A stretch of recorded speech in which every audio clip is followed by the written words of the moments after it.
Alice's Adventures in Wonderland. Author, Lewis Carroll. Presented by Bookify. Chapter 1. Down the Rabbit Hole. Alice was beginning to get very tired of sitting by her sister on the bank, and of having nothing to do. Once or twice she had peeped into the book her sister was reading, but it had no pictures or conversations in it. And what is the use of a book, thought Alice, without pictures or conversations? So she was considering in her own mind, as well as she could, for the hot day made her feel very sleepy and stupid, whether the pleasure of making a daisy chain would be worth the trouble of getting up and picking the daisies, when suddenly a white rabbit with pink eyes ran close by her.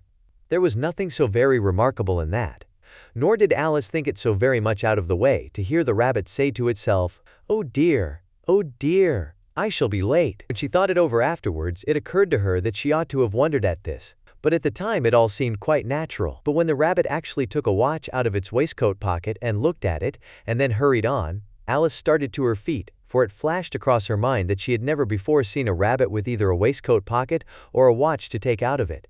And burning with curiosity, she ran across the field after it, and fortunately was just in time to see it pop down a large rabbit hole under the hedge. In another moment, down went Alice after it, never once considering how in the world she was to get out again. The rabbit hole went straight on like a tunnel for some way, and then dipped suddenly down, so suddenly that Alice had not a moment to think about stopping herself before she found herself falling down a very deep well. Either the well was very deep, or she fell very slowly, for she had plenty of time as she went down to look about her and to wonder what was going to happen next. First, she tried to look down and make out what she was coming to, but it was too dark to see anything. Then she looked at the sides of the well, and noticed that they were filled with cupboards and bookshelves. Here and there she saw maps and pictures hung upon pegs. She took down a jar from one of the shelves as she passed. It was labeled Orange Marmalade, but to her great disappointment it was empty. She did not like to drop the jar for fear of killing somebody underneath, so managed to put it into one of the cupboards as she fell past it. Well, thought Alice to herself, after such a fall as this, I shall think nothing of tumbling downstairs. How brave they'll all think me at home. Why, I wouldn't say anything about it, even if I fell off the top of the house. Which was very likely true. Down, down, down. Would the fall never come to an end? I wonder how many miles I've fallen by this time, she said aloud. I must be getting somewhere near the center of the earth. Let me see. That would be 4,000 miles down, I think. For, you see, Alice had learnt several things of this sort in her lessons in the schoolroom, and though this was not a very good opportunity for showing off her knowledge, as there was no one to listen to her, still, it was good practice to say it over. Yes, that's about the right distance. But then I wonder what latitude or longitude I've got to. Alice had no idea what latitude was, or longitude either, but thought they were nice grand words to say. Presently, she began again. I wonder if I shall fall right through the earth. How funny it'll seem to come out among the people that walk with their heads downward. The antipathies, I think. She was rather glad there was no one listening this time, as it didn't sound at all the right word. But I shall have to ask them what the name of the country is, you know. Please, ma'am, is this New Zealand or Australia? And she tried to curtsy as she spoke. Fancy curtsying as you're falling through the air. Do you think you could manage it? And what an ignorant little girl she'll think me for asking. No, it'll never do to ask. Perhaps I shall see it written up somewhere. Down, down, down. There was nothing else to do, so Alice soon began talking again. Dinah'll miss me very much tonight, I should think. Dinah was the cat. I hope they'll remember her saucer of milk at tea time. Dinah, my dear, I wish you were down here with me. There are no mice in the air, I'm afraid, but you might catch a bat, and that's very like a mouse, you know. But do cats eat bats, I wonder? And here Alice began to get rather sleepy, and went on saying to herself, in a dreamy sort of way, do cats eat bats? Do cats eat bats? And sometimes, do bats eat cats? For you see, as she couldn't answer either question, it didn't much matter which way she put it. She felt that she was dozing off, and had just begun to dream that she was walking hand in hand with Dinah, and saying to her very earnestly, Now, Dinah, tell me the truth, did you ever eat a bat? When suddenly, thump, thump, down she came upon a heap of sticks and dry leaves, and the fall was over. Alice was not a bit hurt, and she jumped up onto her feet in a moment. She looked up, but it was all dark overhead. Before her was another long passage, and the white rabbit was still in sight, hurrying down it. There was not a moment to be lost. Away went Alice like the wind, and was just in time to hear it say, as it turned a corner, "Oh, my ears and whiskers, how late it's getting." She was close behind it when she turned the corner, but the rabbit was no longer to be seen. She found herself in a long, low hall, which was lit up by a row of lamps hanging from the roof. There were doors all round the hall, but they were all locked, and when Alice had been all the way down one side and up the other, trying every door, she walked sadly down the middle, wondering how she was ever to get out again. Suddenly she came upon a little three-legged table, all made of solid glass. There was nothing on it except a tiny golden key, and Alice's first thought was that it might belong to one of the doors of the hall. But alas, either the locks were too large, or the key was too small, but at any rate it would not open any of them. However, on the second time round, she came upon a low curtain she had not noticed before, and behind it was a little door about 15 inches high. She tried the little golden key in the lock, and to her great delight it fitted. Alice opened the door and found that it led into a small passage, not much larger than a rat hole. She knelt down and looked along the passage into the loveliest garden you ever saw. How she longed to get out of that dark hall and wander about among those beds of bright flowers and those cool fountains, but she could not even get her head through the doorway. And even if my head would go through, thought poor Alice, it would be of very little use without my shoulders. Oh, how I wish I could shut up like a telescope. I think I could, if I only knew how to begin. For you see, so many out-of-the-way things had happened lately, that Alice had begun to think that very few things indeed were really impossible. There seemed to be no use in waiting by the little door, so she went back to the table, half hoping she might find another key on it, or at any rate, a book of rules for shutting people up like telescopes. This time she found a little bottle on it. "Which certainly was not here before," said Alice. And round the neck of the bottle was a paper label, with the words, "Drink me," beautifully printed on it in large letters. It was all very well to say "drink me," but the wise little Alice was not going to do that in a hurry. "No, I'll look first," she said, "and see whether it's marked poison or not," for she had read several nice little histories about children who had got burnt and eaten up by wild beasts and other unpleasant things, all because they would not remember the simple rules their friends had taught them, such as that a red-hot poker will burn you if you hold it too long, and that if you cut your finger very deeply with a knife it usually bleeds. And she had never forgotten that, if you drink much from a bottle marked poison, it is almost certain to disagree with you sooner or later. However, this bottle was not marked poison, so Alice ventured to taste it, and finding it very nice, it had in fact a sort of mixed flavor of cherry tart, custard, pineapple, roast turkey, toffee, and hot buttered toast. She very soon finished it off. "What a curious feeling," said Alice. "I must be shutting up like a telescope," and so it was indeed. She was now only 10 inches high, and her face brightened up at the thought that she was now the right size for going through the little door into that lovely garden. First, however, she waited for a few minutes to see if she was going to shrink any further. She felt a little nervous about this. "For it might end, you know," said Alice to herself, "in my going out altogether like a candle. I wonder what I should be like then." And she tried to fancy what the flame of a candle is like after the candle is blown out, for she could not remember ever having seen such a thing. After a while, finding that nothing more happened, she decided on going into the garden at once. But alas for poor Alice! When she got to the door, she found she had forgotten the little golden key, and when she went back to the table for it, she found she could not possibly reach it.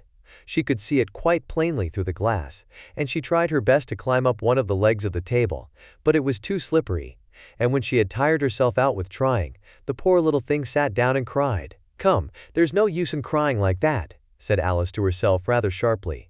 "I advise you to leave off this minute." She generally gave herself very good advice, though she very seldom followed it, and sometimes she scolded herself so severely as to bring tears into her eyes. And once she remembered trying to box her own ears for having cheated herself in a game of croquet she was playing against herself, for this curious child was very fond of pretending to be two people. "But it's no use now," thought poor Alice, "to pretend to be two people. Why, there's hardly enough of me left to make one respectable person." Soon her eye fell on a little glass box that was lying under the table. She opened it, and found in it a very small cake, on which the words, "Eat me," were beautifully marked in currants. "Well, I'll eat it," said Alice. "And if it makes me grow larger, I can reach the key. And if it makes me grow smaller, I can creep under the door. So either way, I'll get into the garden, and I don't care which happens." She ate a little bit and said anxiously to herself, "Which way? Which way?" holding her hand on the top of her head to feel which way it was growing, and she was quite surprised to find that she remained the same size.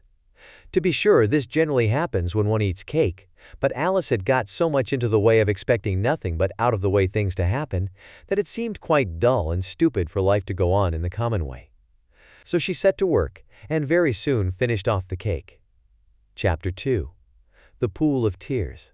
"Curiouser and curiouser," cried Alice. She was so much surprised that for the moment she quite forgot how to speak good English. "Now I'm opening out like the largest telescope that ever was. Goodbye, feet." For when she looked down at her feet, they seemed to be almost out of sight. They were getting so far off. "Oh, my poor little feet. I wonder who will put on your shoes and stockings for you now, dears. I'm sure I shan't be able. I shall be a great deal too far off to trouble myself about you. You must manage the best way you can." "But I must be kind to them," thought Alice. "Or perhaps they won't walk the way I want to go. Let me see. I'll give them a new pair of boots every Christmas."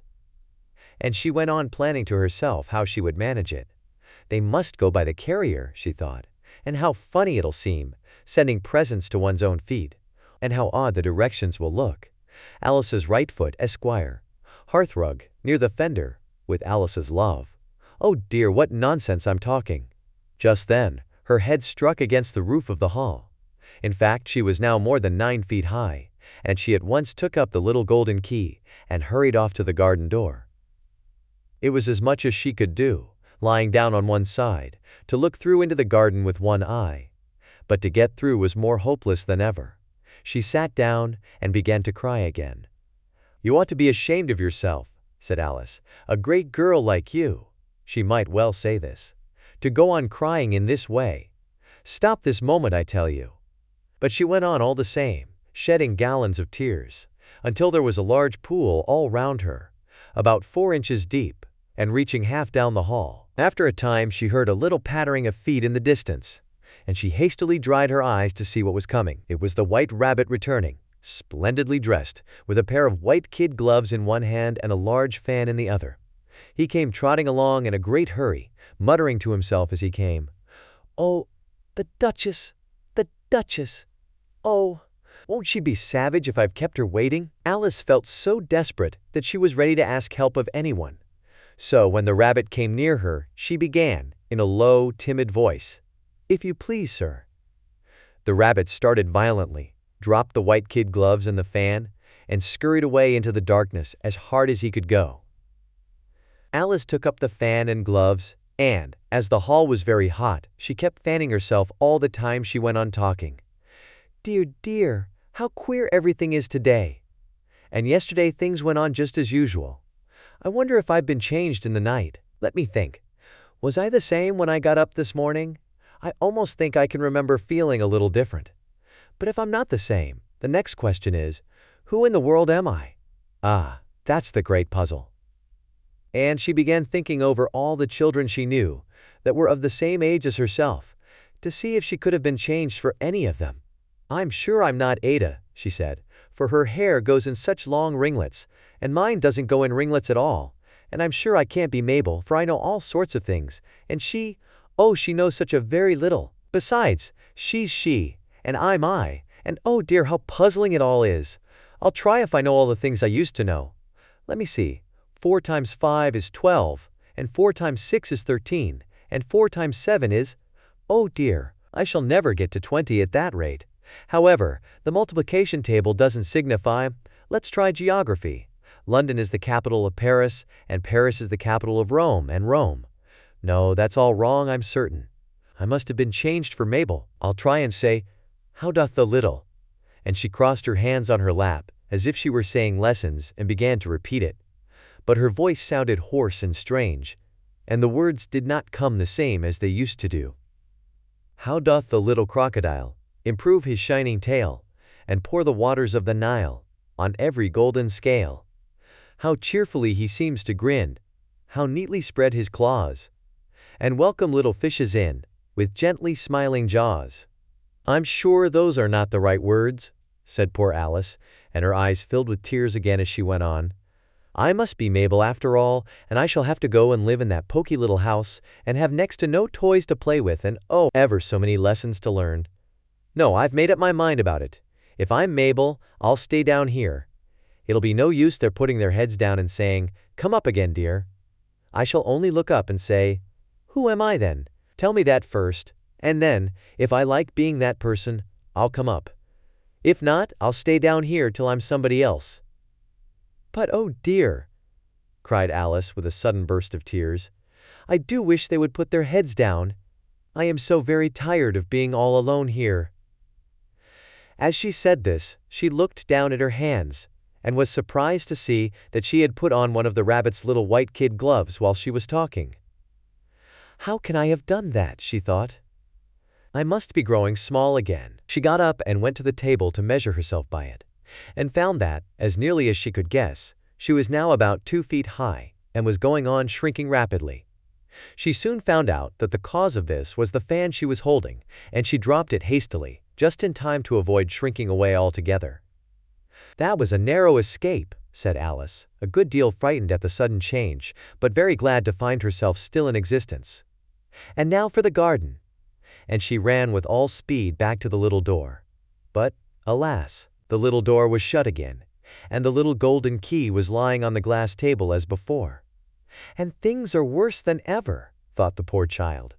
"For I never was so small as this before, never. And I declare it's too bad that it is." As she said these words, her foot slipped, and in another moment, splash! She was up to her chin in salt water. Her first idea was that she had somehow fallen into the sea. "And in that case I can go back by railway," she said to herself. Alice had been to the seaside once in her life, and had come to the general conclusion that wherever you go to on the English coast, you find a number of bathing machines in the sea, some children digging in the sand with wooden spades, then a row of lodging houses, and behind them a railway station. However, she soon made out that she was in the pool of tears which she had wept when she was 9 feet high. "I wish I hadn't cried so much," said Alice as she swam about, trying to find her way out. "I shall be punished for it now, I suppose, by being drowned in my own tears. That will be a queer thing, to be sure. However, everything is queer today." Just then she heard something splashing about in the pool a little way off, and she swam nearer to make out what it was. At first she thought it must be a walrus or hippopotamus, but then she remembered how small she was now, and she soon made out that it was only a mouse that had slipped in like herself. "Would it be of any use now," thought Alice, "to speak to this mouse? Everything is so out of the way down here that I should think very likely it can talk. At any rate, there's no harm in trying." So she began. "Oh, mouse, do you know the way out of this pool? I am very tired of swimming about here, oh mouse." Alice thought this must be the right way of speaking to a mouse.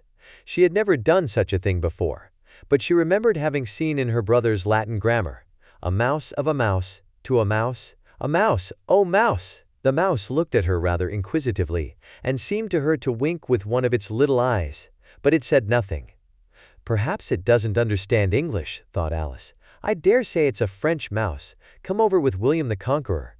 For with all her knowledge of history, Alice had no very clear notion how long ago anything had happened. So she began again, "Où est ma chatte?" which was the first sentence in her French lesson book. The mouse gave a sudden leap out of the water, and seemed to quiver all over with fright. "Oh, I beg your pardon," cried Alice hastily, afraid that she had hurt the poor animal's feelings. "I quite forgot you didn't like cats." "Not like cats!" cried the mouse in a shrill, passionate voice. "Would you like cats if you were me?" "Well, perhaps not," said Alice in a soothing tone. "Don't be angry about it. And yet I wish I could show you our cat Dinah. I think you'd take a fancy to cats if you could only see her. She is such a dear, quiet thing," Alice went on, half to herself, as she swam lazily about in the pool. "And she sits purring so nicely by the fire, licking her paws and washing her face. And she is such a nice, soft thing to nurse. And she's such a capital one for catching mice." "Oh, I beg your pardon," cried Alice again, for this time the mouse was bristling all over, and she felt certain it must be really offended. "We won't talk about her any more if you'd rather not." "We indeed," cried the mouse, who was trembling down to the end of his tail. "As if I would talk on such a subject. Our family always hated cats.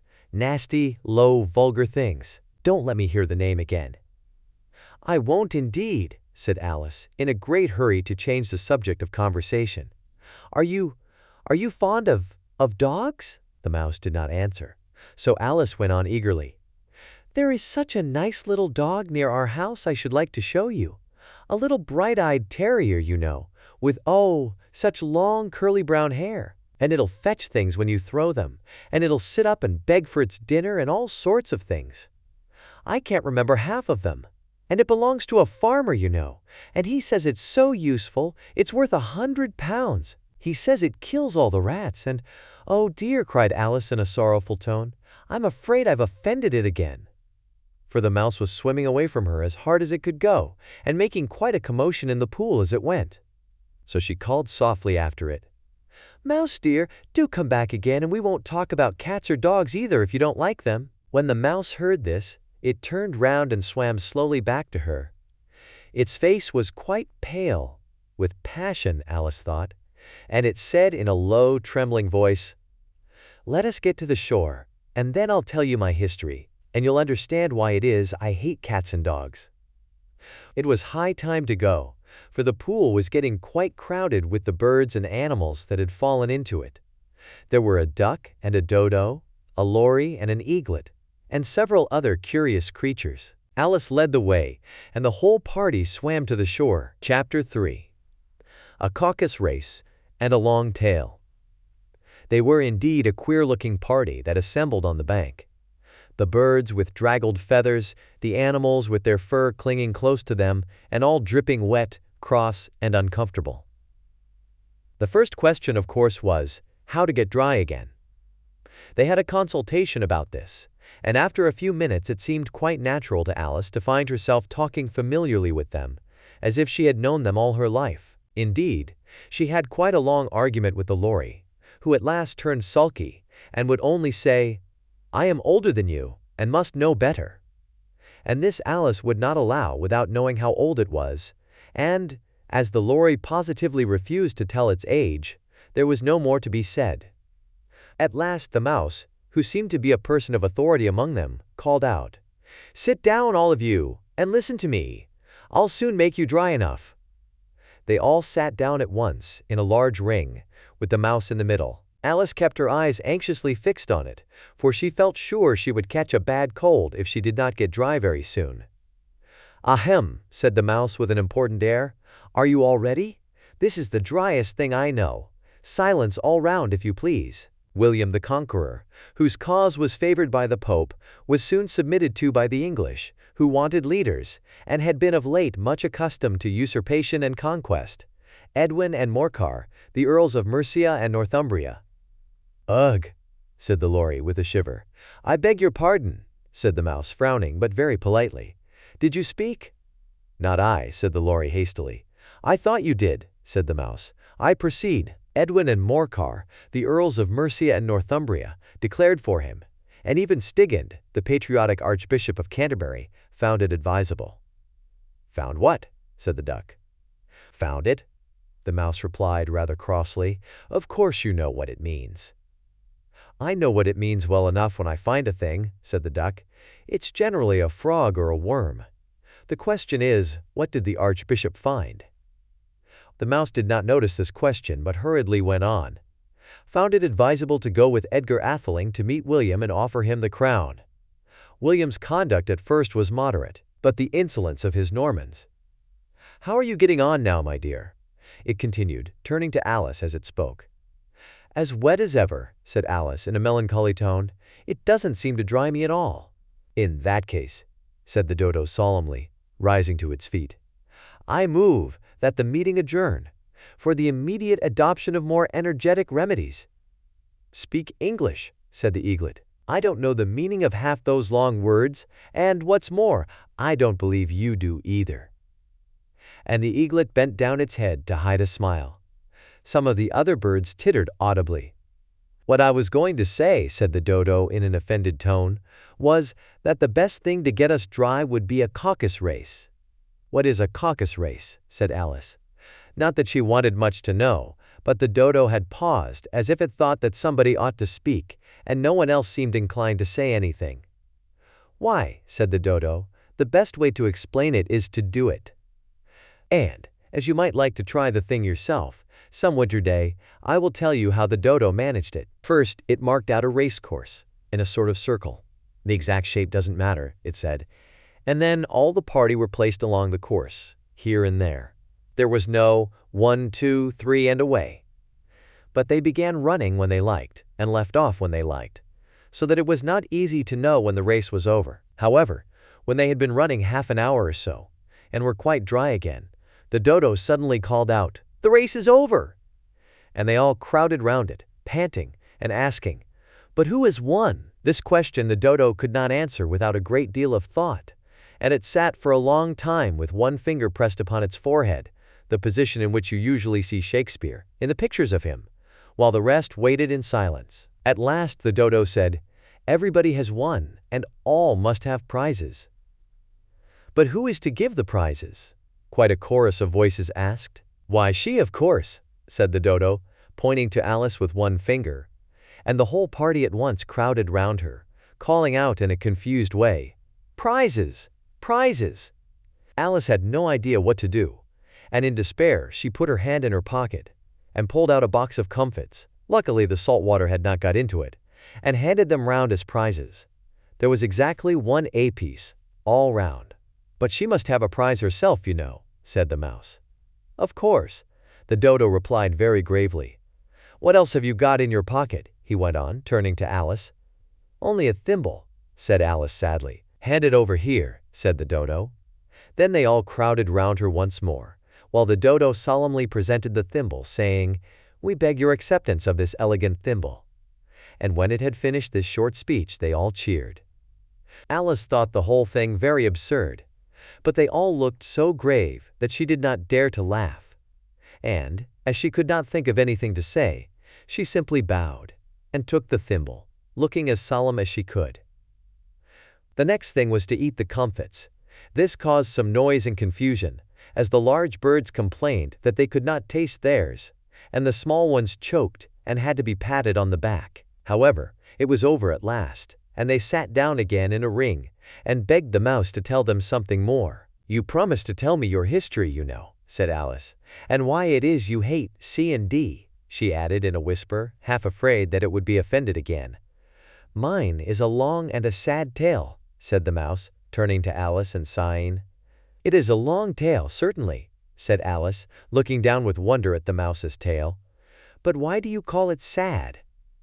And she kept on puzzling about it while the mouse was speaking, so that her idea of the tale was something like this. Fury said to a mouse that he met in the house, "Let us both go to law, I will prosecute you. Come, I'll take no denial, we must have a trial, for really this morning I've nothing to do." Said the mouse to the cur, "Such a trial, dear sir, with no jury or judge would be wasting our breath. I'll be judge, I'll be jury," said cunning old Fury. "I'll try the whole cause and condemn you to death." "You are not attending," said the mouse to Alice severely. "What are you thinking of?" "I beg your pardon," said Alice very humbly. "You had got to the 5th bend, I think." "I had not," cried the mouse, sharply and very angrily. "A knot," said Alice, always ready to make herself useful, and looking anxiously about her. "Oh, do let me help to undo it." "I shall do nothing of the sort," said the mouse, getting up and walking away. "You insult me by talking such nonsense." "I didn't mean it," pleaded poor Alice. "But you're so easily offended, you know." The mouse only growled in reply. "Please come back and finish your story," Alice called after it, and the others all joined in chorus. "Yes, please do." But the mouse only shook its head impatiently, and walked a little quicker. "What a pity it wouldn't stay," sighed the lory, as soon as it was quite out of sight. And an old crab took the opportunity of saying to her daughter, "Ah, my dear, let this be a lesson to you never to lose your temper." "Hold your tongue, ma," said the young crab a little snappishly. You're enough to try the patience of an oyster." "I wish I had our Dinah here, I know I do," said Alice aloud, addressing nobody in particular. "She'd soon fetch it back." "And who is Dinah, if I might venture to ask the question?" said the Lory. Alice replied eagerly, for she was always ready to talk about her pet. "Dinah's our cat, and she's such a capital one for catching mice you can't think. And oh, I wish you could see her after the birds. Why, she'll eat a little bird as soon as look at it." This speech caused a remarkable sensation among the party. Some of the birds hurried off at once. One old magpie began wrapping itself up very carefully, remarking, "I really must be getting home, the night air doesn't suit my throat." And a canary called out in a trembling voice to its children, "Come away, my dears, it's high time you were all in bed." On various pretexts they all moved off, and Alice was soon left alone. "I wish I hadn't mentioned Dinah," she said to herself in a melancholy tone. "Nobody seems to like her down here, and I'm sure she's the best cat in the world. Oh, my dear Dinah, I wonder if I shall ever see you any more." And here poor Alice began to cry again, for she felt very lonely and low-spirited. In a little while, however, she again heard a little pattering of footsteps in the distance, and she looked up eagerly, half hoping that the mouse had changed his mind and was coming back to finish his story. Chapter 15. The Rabbit Sends in a Little Bill.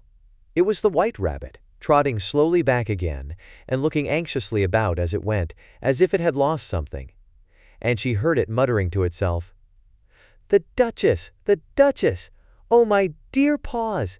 Oh, my fur and whiskers! She'll get me executed, as sure as ferrets are ferrets. Where can I have dropped them, I wonder?" Alice guessed in a moment that it was looking for the fan and the pair of white kid gloves, and she very good-naturedly began hunting about for them, but they were nowhere to be seen. Everything seemed to have changed since her swim in the pool, and the great hall, with the glass table and the little door, had vanished completely. Very soon the rabbit noticed Alice as she went hunting about and called out to her in an angry tone, "Why, Mary Ann, what are you doing out here? Run home this moment and fetch me a pair of gloves and a fan. Quick now!" And Alice was so much frightened that she ran off at once in the direction it pointed to, without trying to explain the mistake it had made. "He took me for his housemaid," she said to herself as she ran. "How surprised he'll be when he finds out who I am. But I'd better take him his fan and gloves. That is, if I can find them." As she said this, she came upon a neat little house, on the door of which was a bright brass plate with the name W. Rabbit engraved upon it. She went in without knocking and hurried upstairs, in great fear lest she should meet the real Mary Ann and be turned out of the house before she had found the fan and gloves. "How queer it seems," Alice said to herself, "to be going messages for a rabbit. I suppose Dinah will be sending me on messages next." And she began fancying the sort of thing that would happen. "Miss Alice, come here directly and get ready for your walk." "Coming in a minute, nurse, but I've got to see that the mouse doesn't get out. Only I don't think," Alice went on, "that they'd let Dinah stop in the house if it began ordering people about like that." By this time she had found her way into a tidy little room with a table in the window, and on it, as she had hoped, a fan and 2 or 3 pairs of tiny white kid gloves. She took up the fan and a pair of the gloves and was just going to leave the room when her eye fell upon a little bottle that stood near the looking-glass. There was no label this time with the words, "Drink me," but nevertheless she uncorked it and put it to her lips. "I know something interesting is sure to happen," she said to herself, "whenever I eat or drink anything, so I'll just see what this bottle does. I do hope it'll make me grow large again, for really I'm quite tired of being such a tiny little thing." It did so indeed, and much sooner than she had expected. Before she had drunk half the bottle, she found her head pressing against the ceiling and had to stoop to save her neck from being broken. She hastily put down the bottle, saying to herself, "That's quite enough. I hope I shan't grow any more. As it is, I can't get out at the door. I do wish I hadn't drunk quite so much." Alas, it was too late to wish that. She went on growing, and very soon had to kneel down on the floor. In another minute there was not even room for this, and she tried the effect of lying down with one elbow against the door and the other arm curled round her head. Still she went on growing, and as a last resource, she put one arm out of the window and one foot up the chimney, and said to herself, "Now I can do no more, whatever happens. What will become of me? Luckily for Alice, the little magic bottle had now had its full effect, and she grew no larger. Still, it was very uncomfortable, and as there seemed to be no sort of chance of her ever getting out of the room again, no wonder she felt unhappy. It was much pleasanter at home, thought poor Alice, when one wasn't always growing larger and smaller, and being ordered about by mice and rabbits. I almost wish I hadn't gone down that rabbit hole. And yet, it's rather curious, this sort of life. I do wonder what can have happened to me. When I used to read fairy tales, I fancied that kind of thing never happened. And now here I am in the middle of one. There ought to be a book written about me, that there ought. And when I grow up, I'll write one. But I'm grown up now, she added in a sorrowful tone. At least there's no room to grow up any more here. But then, thought Alice, shall I never get any older than I am now? That'll be a comfort, one way, never to be an old woman. But then, always to have lessons to learn. Oh, I shouldn't like that. Oh, you foolish Alice, she answered herself. How can you learn lessons in here? Why, there's hardly room for you, and no room at all for any lesson books. And so she went on, taking first one side, and then the other, and making quite a conversation of it altogether. But after a few minutes she heard a voice outside, and stopped to listen. Mary Ann, said the voice. Fetch me my gloves this moment. Then came a little pattering of feet on the stairs. Alice knew it was the rabbit coming to look for her, and she trembled till she shook the house, quite forgetting that she was now about 1,000 times as large as the rabbit, and had no reason to be afraid of it. Presently, the rabbit came up to the door, and tried to open it. But as the door opened inwards, and Alice's elbow was pressed hard against it, that attempt proved a failure. Alice heard it say to itself, Then I'll go round and get in at the window. That you won't, thought Alice, and, after waiting till she fancied she heard the rabbit just under the window, she suddenly spread out her hand, and made a snatch in the air. She did not get hold of anything, but she heard a little shriek and a fall, and a crash of broken glass, from which she concluded that it was just possible it had fallen into a cucumber frame, or something of the sort. Next came an angry voice. The rabbit's, Pat, Pat, where are you? And then a voice she had never heard before. Sure, then I'm here. Digging for apples, Your Honor. Digging for apples indeed, said the rabbit angrily. Here, come and help me out of this. Sounds of more broken glass. Now tell me, Pat, what's that in the window? Sure, it's an arm, Your Honor. He pronounced it arum. An arm, you goose! Who ever saw one that size? Why, it fills the whole window. Sure it does, Your Honor, but it's an arm for all that. Well, it's got no business there at any rate. Go and take it away. There was a long silence after this, and Alice could only hear whispers now and then, such as, Sure, I don't like it, Your Honor, at all, at all. Do as I tell you, you coward. And at last she spread out her hand again and made another snatch in the air. This time there were 2 little shrieks and more sounds of broken glass. What a number of cucumber frames there must be, thought Alice. I wonder what they'll do next. As for pulling me out of the window, I only wish they could. I'm sure I don't want to stay in here any longer. She waited for some time without hearing anything more. At last came a rumbling of little cartwheels, and the sound of a good many voices all talking together. She made out the words. Where's the other ladder? Why, I hadn't to bring but one. Bill's got the other. Bill, fetch it here, lad. Here, put 'em up at this corner. No, tie 'em together first. They don't reach half high enough yet. Oh, they'll do well enough. Don't be particular. Here, Bill, catch hold of this rope. Will the roof bear? Mind that loose slate. Oh, it's coming down. Heads below. A loud crash. Now who did that? It was Bill, I fancy. Who's to go down the chimney? Nay, I shan't. You do it. That I won't then. Bill's to go down. Here, Bill, the master says you're to go down the chimney. Oh, so Bill's got to come down the chimney, has he? Said Alice to herself. Shy, they seem to put everything upon Bill. I wouldn't be in Bill's place for a good deal. This fireplace is narrow, to be sure, but I think I can kick a little. She drew her foot as far down the chimney as she could, and waited till she heard a little animal, she couldn't guess of what sort it was, scratching and scrambling about in the chimney close above her. Then, saying to herself, "This is Bill," she gave one sharp kick and waited to see what would happen next. The first thing she heard was a general chorus of, "There goes Bill." Then the rabbit's voice along, "Catch him, you by the hedge." Then silence, and then another confusion of voices. "Hold up his head, Brandy now. Don't choke him. How was it, old fellow? What happened to you? Tell us all about it." Last came a little feeble, squeaking voice. "That's Bill," thought Alice. "Well, I hardly know. No more, thank ye. I'm better now. But I'm a deal too flustered to tell you. All I know is, something comes at me like a jack-in-the-box, and up I goes like a skyrocket." "So you did, old fellow," said the others. "We must burn the house down," said the rabbit's voice, and Alice called out as loud as she could, "If you do, I'll set Dinah at you." There was a dead silence instantly, and Alice thought to herself, "I wonder what they will do next. If they had any sense, they'd take the roof off." After a minute or two, they began moving about again, and Alice heard the rabbit say, "A barrowful will do, to begin with." A barrowful of what? thought Alice. But she had not long to doubt, for the next moment a shower of little pebbles came rattling in at the window, and some of them hit her in the face.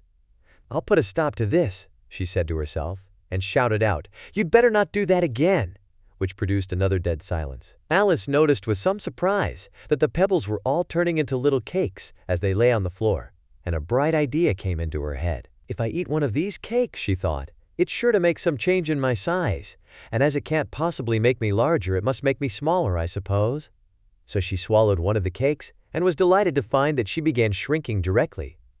As soon as she was small enough to get through the door, she ran out of the house and found quite a crowd of little animals and birds waiting outside. The poor little lizard, Bill, was in the middle, being held up by 2 guinea pigs who were giving it something out of a bottle. They all made a rush at Alice the moment she appeared, but she ran off as hard as she could and soon found herself safe in a thick wood. "The first thing I've got to do," said Alice to herself as she wandered about in the wood, "is to grow to my right size again, and the second thing is to find my way into that lovely garden. I think that will be the best plan." It sounded an excellent plan, no doubt, and very neatly and simply arranged.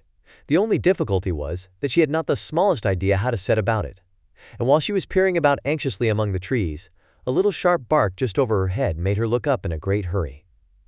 An enormous puppy was looking down at her with large round eyes and feebly stretching out one paw, trying to touch her. "Poor little thing," said Alice in a coaxing tone, and she tried hard to whistle to it, but she was terribly frightened all the time at the thought that it might be hungry, in which case it would be very likely to eat her up in spite of all her coaxing. Hardly knowing what she did, she picked up a little bit of stick and held it out to the puppy.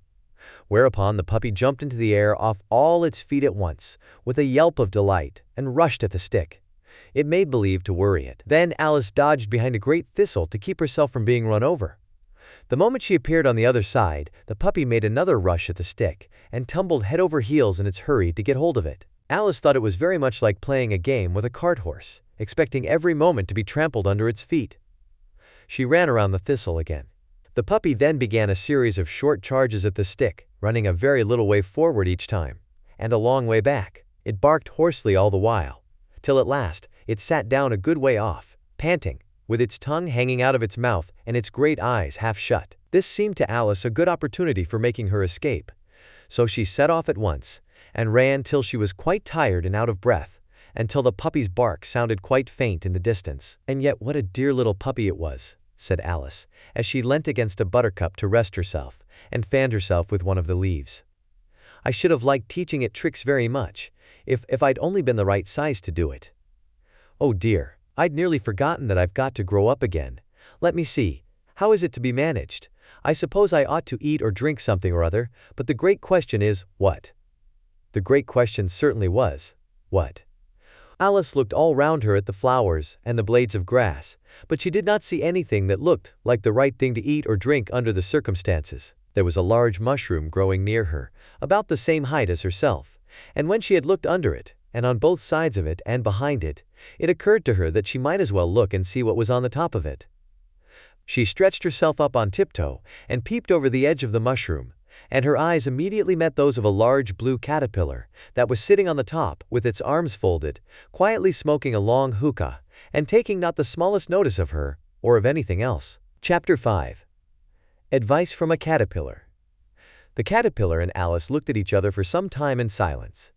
At last the caterpillar took the hookah out of its mouth and addressed her in a languid, sleepy voice. "Who are you?" said the caterpillar. This was not an encouraging opening for a conversation. Alice replied, rather shyly, "I hardly know, sir, just at present. At least I know who I was when I got up this morning, but I think I must have been changed several times since then." "What do you mean by that?" said the caterpillar sternly. "Explain yourself." "I can't explain myself, I'm afraid, sir," said Alice, "because I'm not myself, you see." "I don't see," said the caterpillar.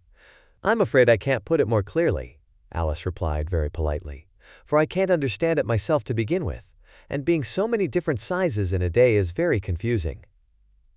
"It isn't," said the caterpillar.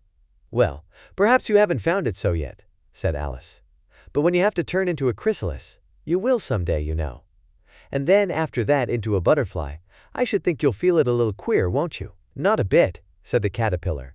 "Well, perhaps your feelings may be different," said Alice. "All I know is, it would feel very queer to me." "You!" said the caterpillar contemptuously.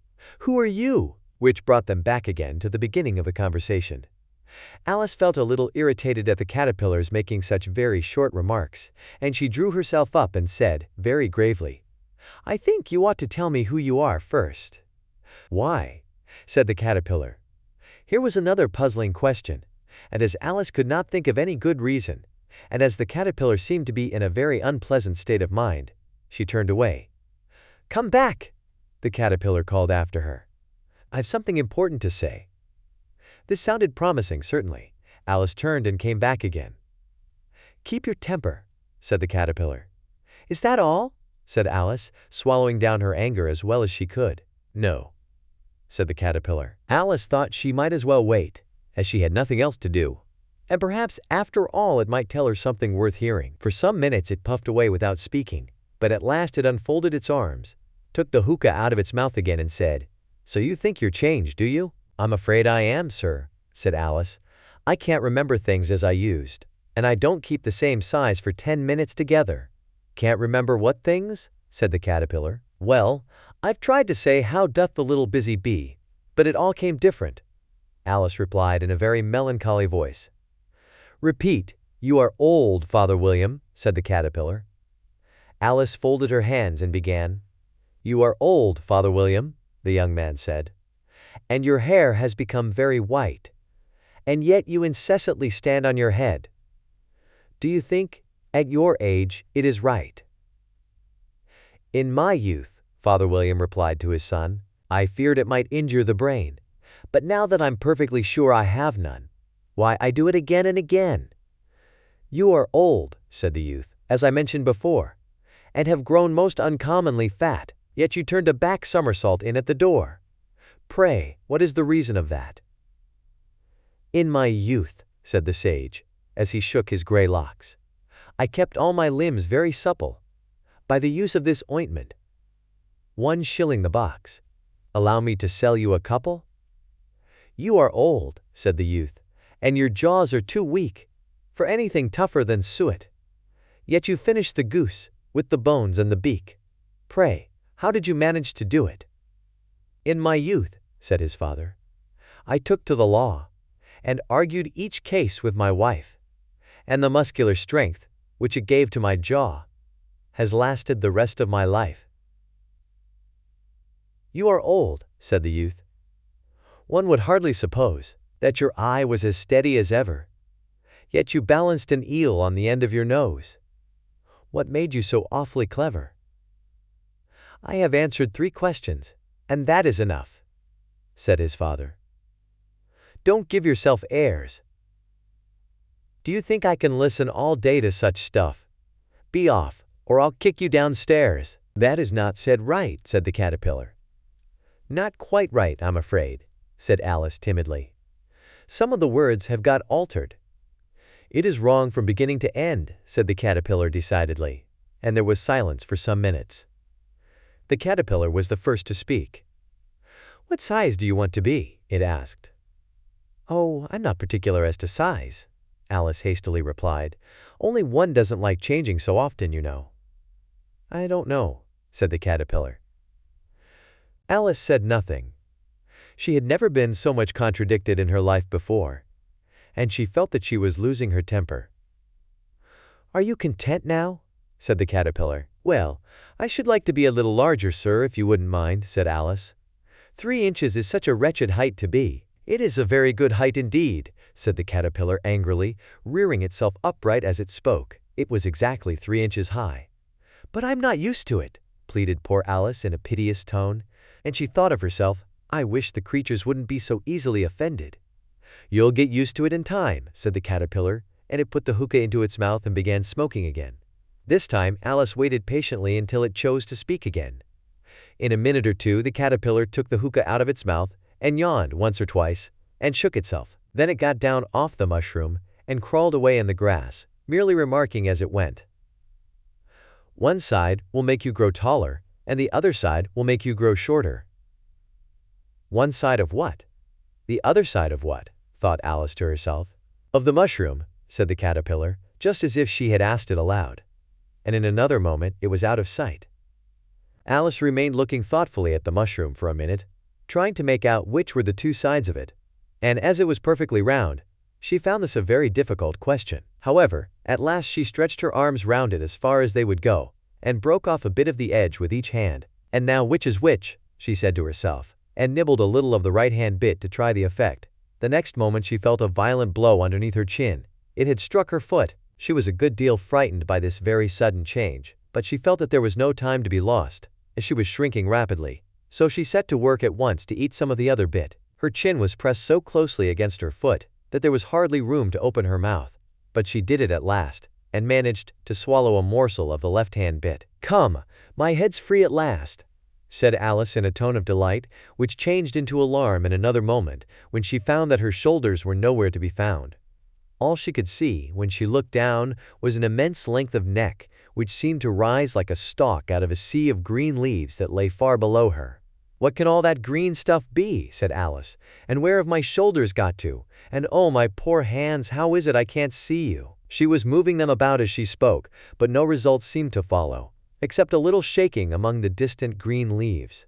As there seemed to be no chance of getting her hands up to her head, she tried to get her head down to them, and was delighted to find that her neck would bend about easily in any direction, like a serpent. She had just succeeded in curving it down into a graceful zigzag, and was going to dive in among the leaves, which she found to be nothing but the tops of the trees under which she had been wandering, when a sharp hiss made her draw back in a hurry. A large pigeon had flown into her face, and was beating her violently with its wings.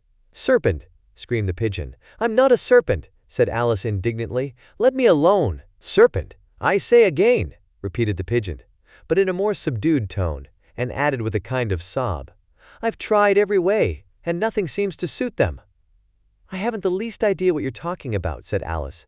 "I've tried the roots of trees, and I've tried banks, and I've tried hedges," the pigeon went on, without attending to her. "But those serpents, there's no pleasing them." Alice was more and more puzzled, but she thought there was no use in saying anything more till the pigeon had finished. "As if it wasn't trouble enough hatching the eggs," said the pigeon, "but I must be on the lookout for serpents night and day. Why, I haven't had a wink of sleep these 3 weeks." "I'm very sorry you've been annoyed," said Alice, who was beginning to see its meaning. "And just as I'd taken the highest tree in the wood," continued the pigeon, raising its voice to a shriek, "and just as I was thinking I should be free of them at last, they must needs come wriggling down from the sky. Ugh, serpent." "But I'm not a serpent, I tell you," said Alice. I'm a—" "Well, what are you?" said the pigeon. "I can see you're trying to invent something." "I'm a little girl," said Alice, rather doubtfully, as she remembered the number of changes she had gone through that day. "A likely story indeed," said the pigeon in a tone of the deepest contempt. "I've seen a good many little girls in my time, but never one with such a neck as that. No, no, you're a serpent, and there's no use denying it. I suppose you'll be telling me next that you never tasted an egg." "I have tasted eggs, certainly," said Alice, who was a very truthful child. but little girls eat eggs quite as much as serpents do, you know." "I don't believe it," said the pigeon. "But if they do, why then they're a kind of serpent, that's all I can say."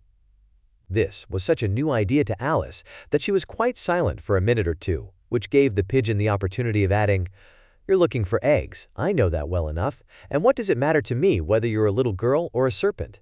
"It matters a good deal to me," said Alice hastily, "but I'm not looking for eggs, as it happens, and if I was, I shouldn't want yours. I don't like them raw." "Well, be off then," said the pigeon in a sulky tone, as it settled down again into its nest. Alice crouched down among the trees as well as she could, for her neck kept getting entangled among the branches, and every now and then she had to stop and untwist it. After a while she remembered that she still held the pieces of mushroom in her hands, and she set to work very carefully, nibbling first at one and then at the other, and growing sometimes taller and sometimes shorter, until she had succeeded in bringing herself down to her usual height. It was so long since she had been anything near the right size that it felt quite strange at first, but she got used to it in a few minutes and began talking to herself as usual. "Come, there's half my plan done now. How puzzling all these changes are. I'm never sure what I'm going to be, from one minute to another. However, I've got back to my right size. The next thing is to get into that beautiful garden.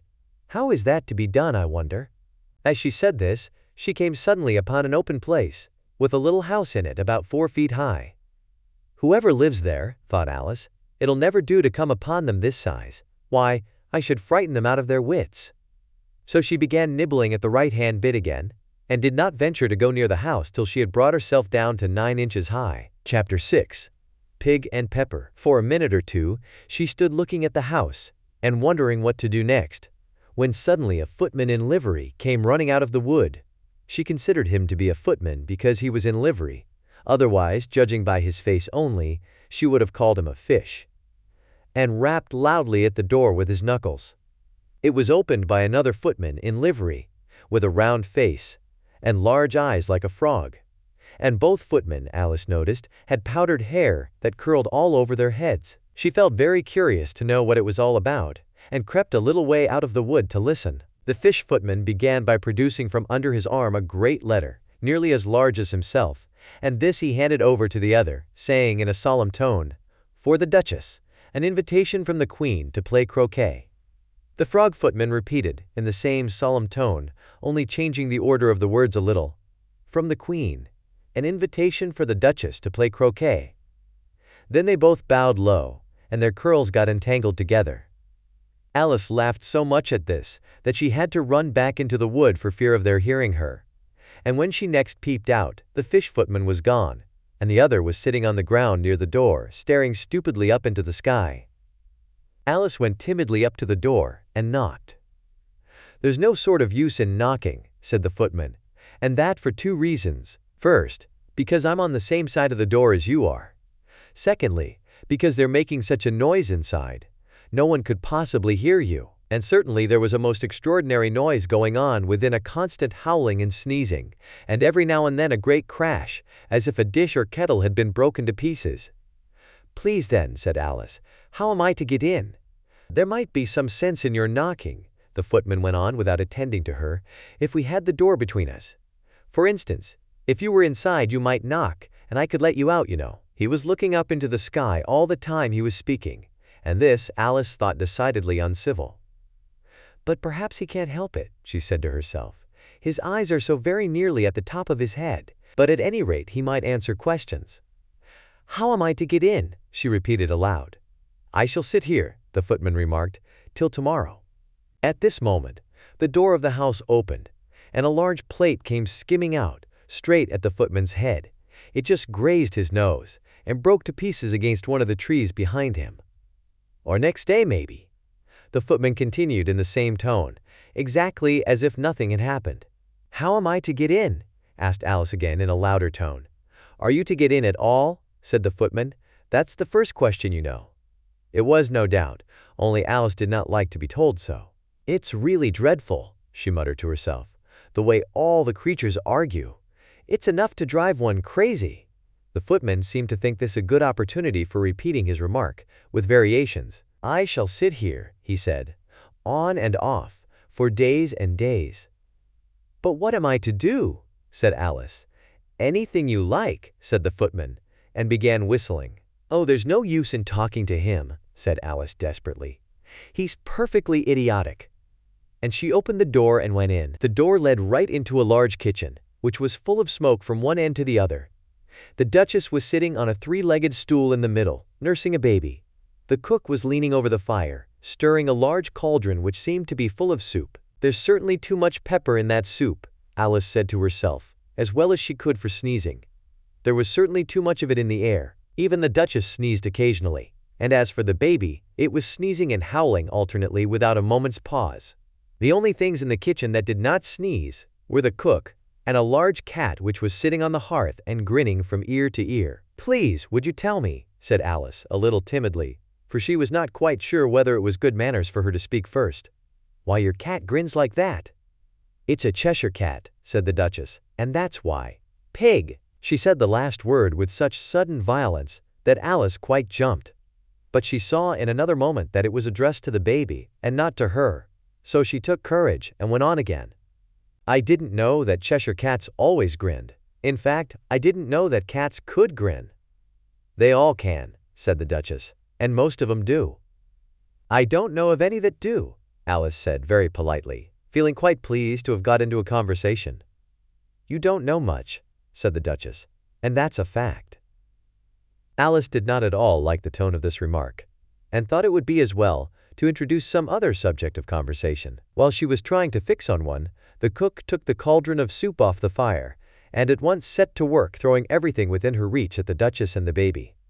The fire irons came first, then followed a shower of saucepans, plates, and dishes.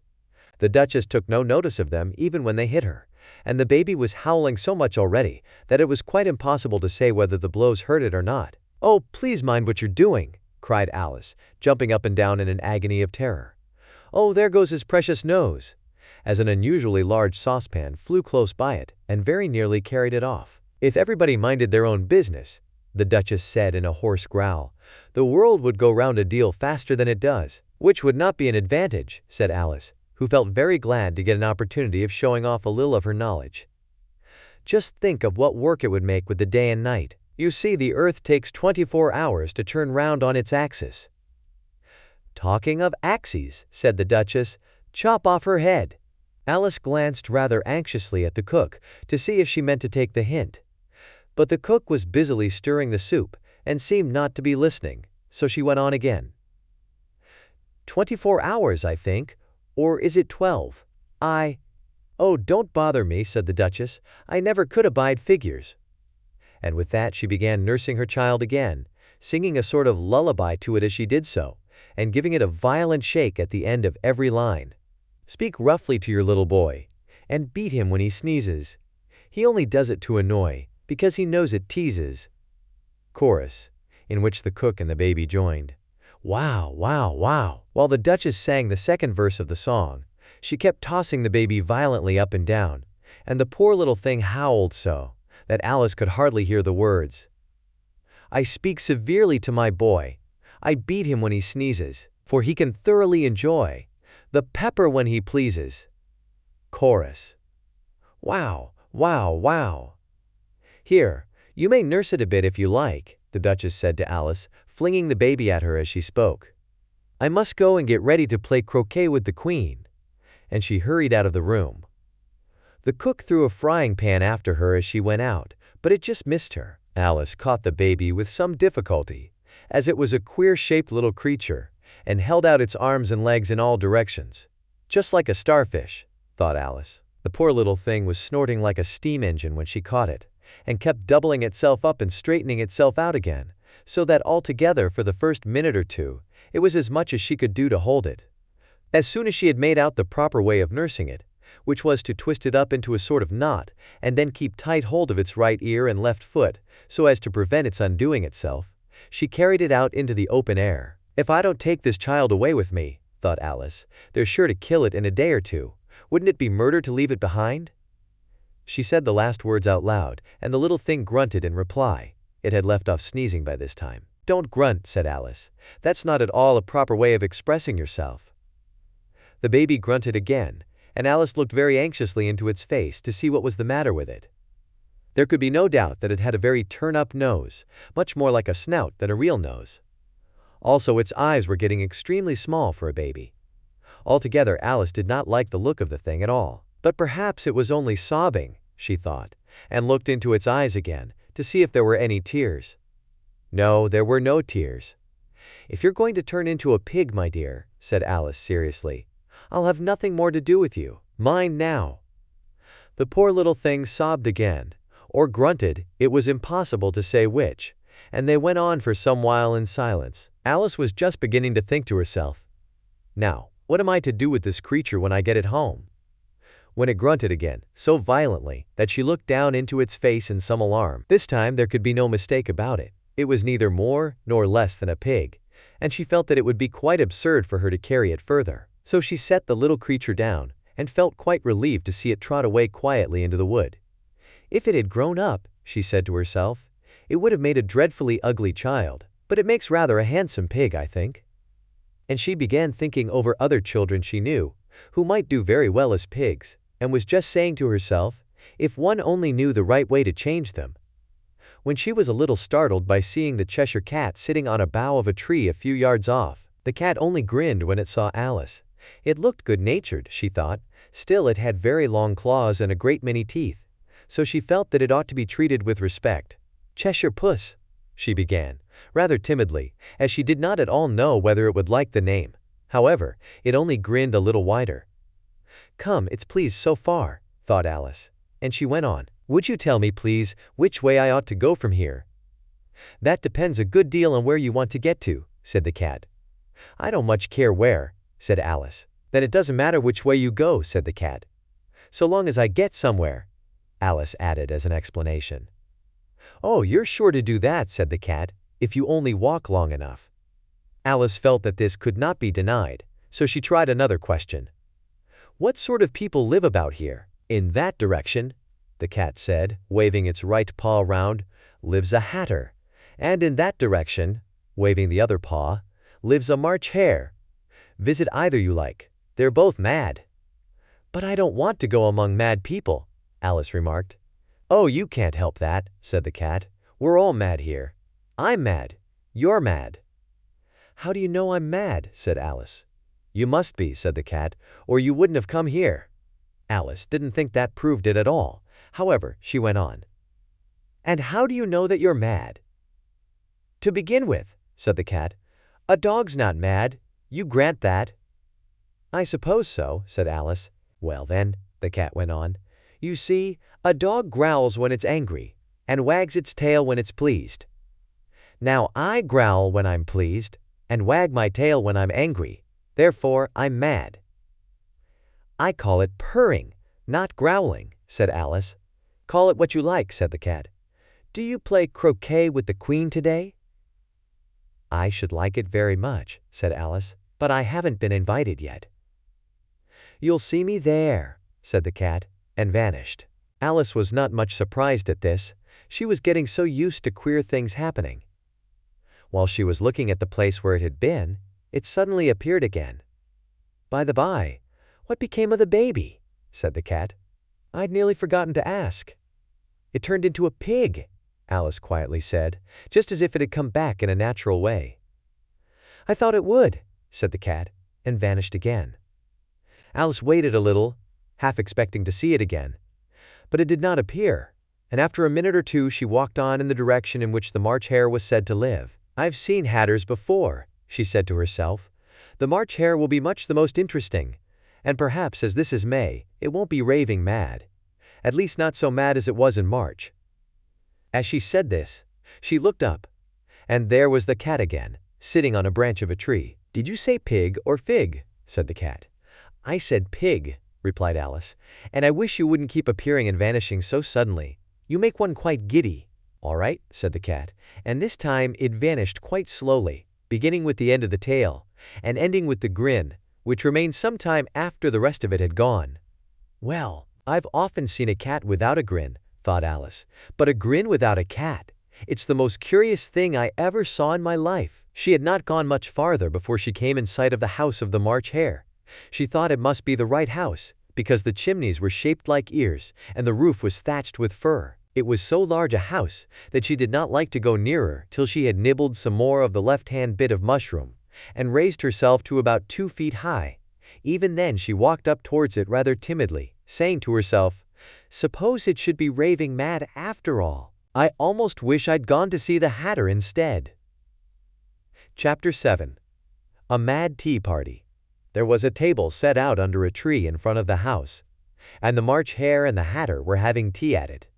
A dormouse was sitting between them, fast asleep, and the other two were using it as a cushion, resting their elbows on it and talking over its head. Very uncomfortable for the dormouse, thought Alice. Only, as it's asleep, I suppose it doesn't mind. The table was a large one, but the three were all crowded together at one corner of it. "No room! No room!" they cried out when they saw Alice coming. "There's plenty of room," said Alice indignantly, and she sat down in a large armchair at one end of the table. "Have some wine," the March Hare said in an encouraging tone. Alice looked all round the table, but there was nothing on it but tea. "I don't see any wine," she remarked. "There isn't any," said the March Hare. "Then it wasn't very civil of you to offer it," said Alice angrily. "It wasn't very civil of you to sit down without being invited," said the March Hare. "I didn't know it was your table," said Alice. "It's laid for a great many more than 3. "Your hair wants cutting," said the Hatter. He had been looking at Alice for some time with great curiosity, and this was his first speech. "You should learn not to make personal remarks," Alice said with some severity. "It's very rude." The Hatter opened his eyes very wide on hearing this, but all he said was, "Why is a raven like a writing desk?" "Come, we shall have some fun now," thought Alice. "I'm glad they've begun asking riddles. I believe I can guess that," she added aloud. "Do you mean that you think you can find out the answer to it?" said the March Hare. "Exactly so," said Alice. "Then you should say what you mean," the March Hare went on. "I do," Alice hastily replied. At least I mean what I say. That's the same thing, you know." "Not the same thing a bit," said the Hatter. "You might just as well say that 'I see what I eat' is the same thing as 'I eat what I see.'" "You might just as well say," added the March Hare, "that 'I like what I get' is the same thing as 'I get what I like.'" "You might just as well say," added the Dormouse, who seemed to be talking in his sleep, "that 'I breathe when I sleep' is the same thing as 'I sleep when I breathe.'" "It is the same thing with you," said the Hatter, and here the conversation dropped, and the party sat silent for a minute, while Alice thought over all she could remember about ravens and writing desks, which wasn't much. The Hatter was the first to break the silence. "What day of the month is it?" he said, turning to Alice. He had taken his watch out of his pocket and was looking at it uneasily, shaking it every now and then, and holding it to his ear. Alice considered a little, and then said, "The 4th. "2 days wrong," sighed the Hatter. "I told you butter wouldn't suit the works," he added, looking angrily at the March Hare. "It was the best butter," the March Hare meekly replied. "Yes, but some crumbs must have got in as well," the Hatter grumbled. "You shouldn't have put it in with the bread knife." The March Hare took the watch and looked at it gloomily. Then he dipped it into his cup of tea and looked at it again, but he could think of nothing better to say than his first remark. "It was the best butter, you know." Alice had been looking over his shoulder with some curiosity. "What a funny watch," she remarked. "It tells the day of the month and doesn't tell what o'clock it is." "Why should it?" muttered the Hatter. "Does your watch tell you what year it is?" "Of course not," Alice replied very readily, "but that's because it stays the same year for such a long time together."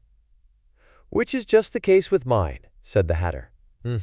Alice felt dreadfully puzzled. The Hatter's remark seemed to have no sort of meaning in it, and yet it was certainly English. "I don't quite understand you," she said as politely as she could. "The Dormouse is asleep again," said the Hatter, and he poured a little hot tea upon its nose.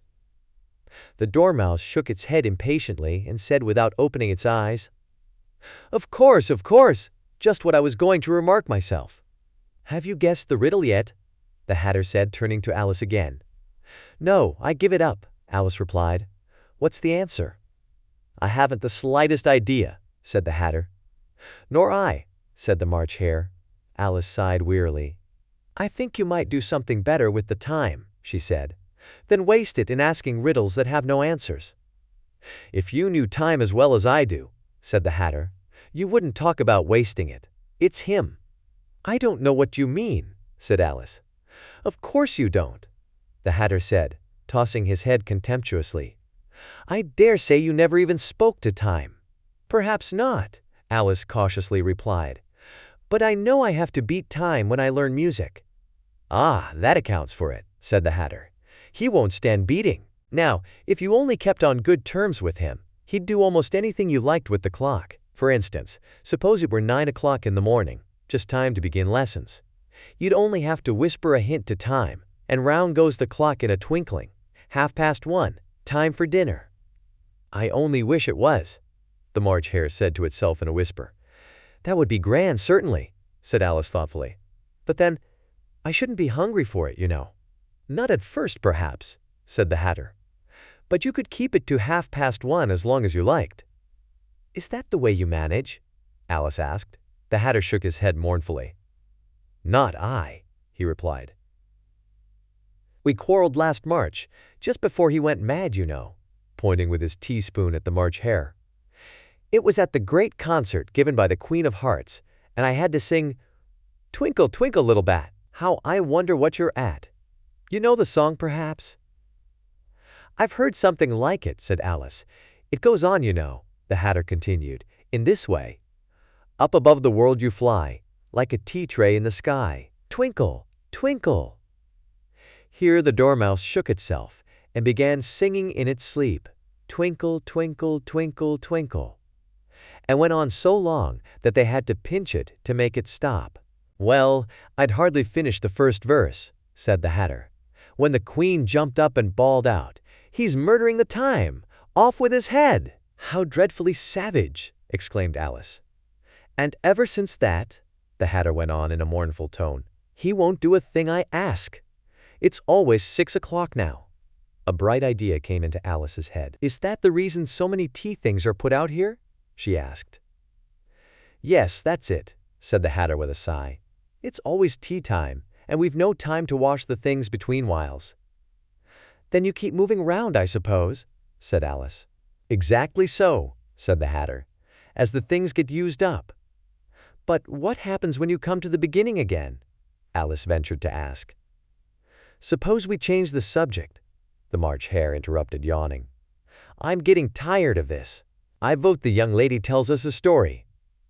"I'm afraid I don't know one," said Alice, rather alarmed at the proposal. "Then the Dormouse shall," they both cried. "Wake up, Dormouse!" And they pinched it on both sides at once. The Dormouse slowly opened his eyes. "I wasn't asleep," he said in a hoarse, feeble voice. "I heard every word you fellows were saying." "Tell us a story," said the March Hare. "Yes, please do," pleaded Alice. "And be quick about it," added the Hatter, "or you'll be asleep again before it's done. Once upon a time there were 3 little sisters," the Dormouse began in a great hurry, "and their names were Elsie, Lacey, and Tilly, and they lived at the bottom of a well." "What did they live on?" said Alice, who always took a great interest in questions of eating and drinking. "They lived on treacle," said the Dormouse, after thinking a minute or two. "They couldn't have done that, you know," Alice gently remarked. "They'd have been ill." "So they were," said the Dormouse, "very ill." Alice tried to fancy to herself what such an extraordinary way of living would be like, but it puzzled her too much, so she went on. "But why did they live at the bottom of a well?" "Take some more tea," the March Hare said to Alice, very earnestly. "I've had nothing yet," Alice replied in an offended tone. "So I can't take more." "You mean you can't take less?" said the Hatter. "It's very easy to take more than nothing." "Nobody asked your opinion," said Alice. "Who's making personal remarks now?" the Hatter asked triumphantly. Alice did not quite know what to say to this, so she helped herself to some tea and bread and butter, and then turned to the Dormouse and repeated her question. "Why did they live at the bottom of a well?" The Dormouse again took a minute or two to think about it, and then said, "It was a treacle well." There's no such thing." Alice was beginning very angrily, but the Hatter and the March Hare went, "Shh, shh," and the Dormouse sulkily remarked, "If you can't be civil, you'd better finish the story for yourself." "No, please go on," Alice said very humbly. "I won't interrupt again. I dare say there may be one." "One indeed," said the Dormouse indignantly. However, he consented to go on. "And so these three little sisters, they were learning to draw, you know." "What did they draw?" said Alice, quite forgetting her promise. Chapter 8. The Queen's Croquet Ground. A large rose tree stood near the entrance of the garden. The roses growing on it were white, but there were 3 gardeners at it busily painting them red. Alice thought this a very curious thing, and she went nearer to watch them, and just as she came up to them she heard one of them say, "Look out now, 5, don't go splashing paint over me like that." "I couldn't help it," said 5, in a sulky tone. 7 jogged my elbow. On which 7 looked up and said, "That's right, 5, always lay the blame on others." "You'd better not talk," said 5. "I heard the Queen say only yesterday you deserve to be beheaded." "What for?" said the one who had spoken first. "That's none of your business, too," said 7. "Yes, it is his business," said 5, "and I'll tell him it was for bringing the cooked tulip roots instead of onions." 7 flung down his brush, and had just begun. "Well, of all the unjust things," when his eye chanced to fall upon Alice, as she stood watching them, and he checked himself suddenly. The others looked round also, and all of them bowed low. "Would you tell me," said Alice, a little timidly, "why you are painting those roses?" 5 and 7 said nothing, but looked at 2. 2 began in a low voice. "Why, the fact is, you see, miss, this here ought to have been a red rose tree, and we put a white one in by mistake, and if the Queen was to find it out, we should all have our heads cut off, you know. So you see, miss, we're doing our best, afore she comes, too." At this moment 5, who had been anxiously looking across the garden, called out, "The Queen! The Queen!" and the 3 gardeners instantly threw themselves flat upon their faces. There was a sound of many footsteps, and Alice looked round, eager to see the Queen. First came 10 soldiers carrying clubs. These were all shaped like the 3 gardeners, oblong and flat, with their hands and feet at the corners. Next, the 10 courtiers. These were ornamented all over with diamonds, and walked 2 and 2, as the soldiers did. After these came the royal children. There were 10 of them, and the little dears came jumping merrily along hand in couples. They were all ornamented with hearts. Next came the guests, mostly kings and queens, and among them Alice recognized the White Rabbit.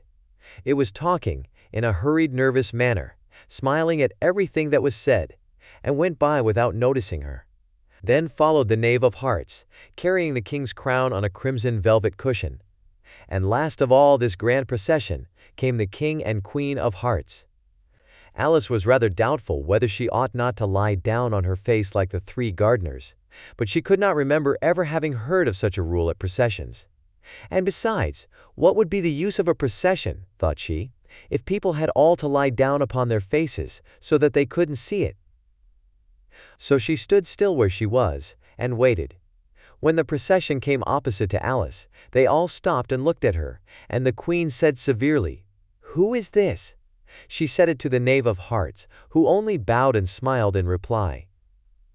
"Idiot," said the Queen, tossing her head impatiently, and turning to Alice, she went on, "What's your name, child?" "My name is Alice, so please your Majesty," said Alice very politely. But she added to herself, "Why, they're only a pack of cards after all. I needn't be afraid of them."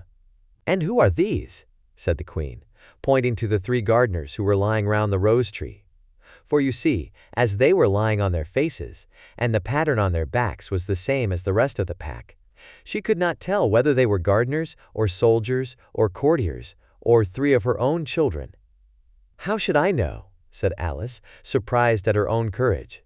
"It's no business of mine." The Queen turned crimson with fury, and, after glaring at her for a moment like a wild beast, screamed, "Off with her head! Off!" "Nonsense!" said Alice, very loudly and decidedly, and the Queen was silent. The king laid his hand upon her arm and timidly said, "Consider, my dear, she is only a child." The queen turned angrily away from him and said to the knave, "Turn them over!" The knave did so, very carefully, with one foot.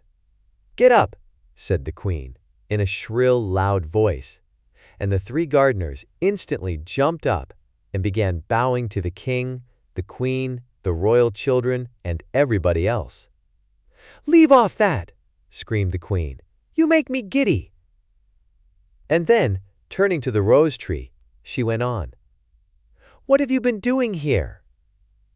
"May it please your majesty," said Tu, in a very humble tone, going down on one knee as he spoke. "We were trying." "I see," said the queen, who had meanwhile been examining the roses. "Off with their heads." And the procession moved on, 3 of the soldiers remaining behind to execute the unfortunate gardeners, who ran to Alice for protection. "You shan't be beheaded," said Alice, and she put them into a large flower pot that stood near. The 3 soldiers wandered about for a minute or two looking for them, and then quietly marched off after the others. "Are their heads off?" shouted the queen. "Their heads are gone, if it please your majesty," the soldiers shouted in reply. "That's right," shouted the queen. "Can you play croquet?" The soldiers were silent, and looked at Alice, as the question was evidently meant for her.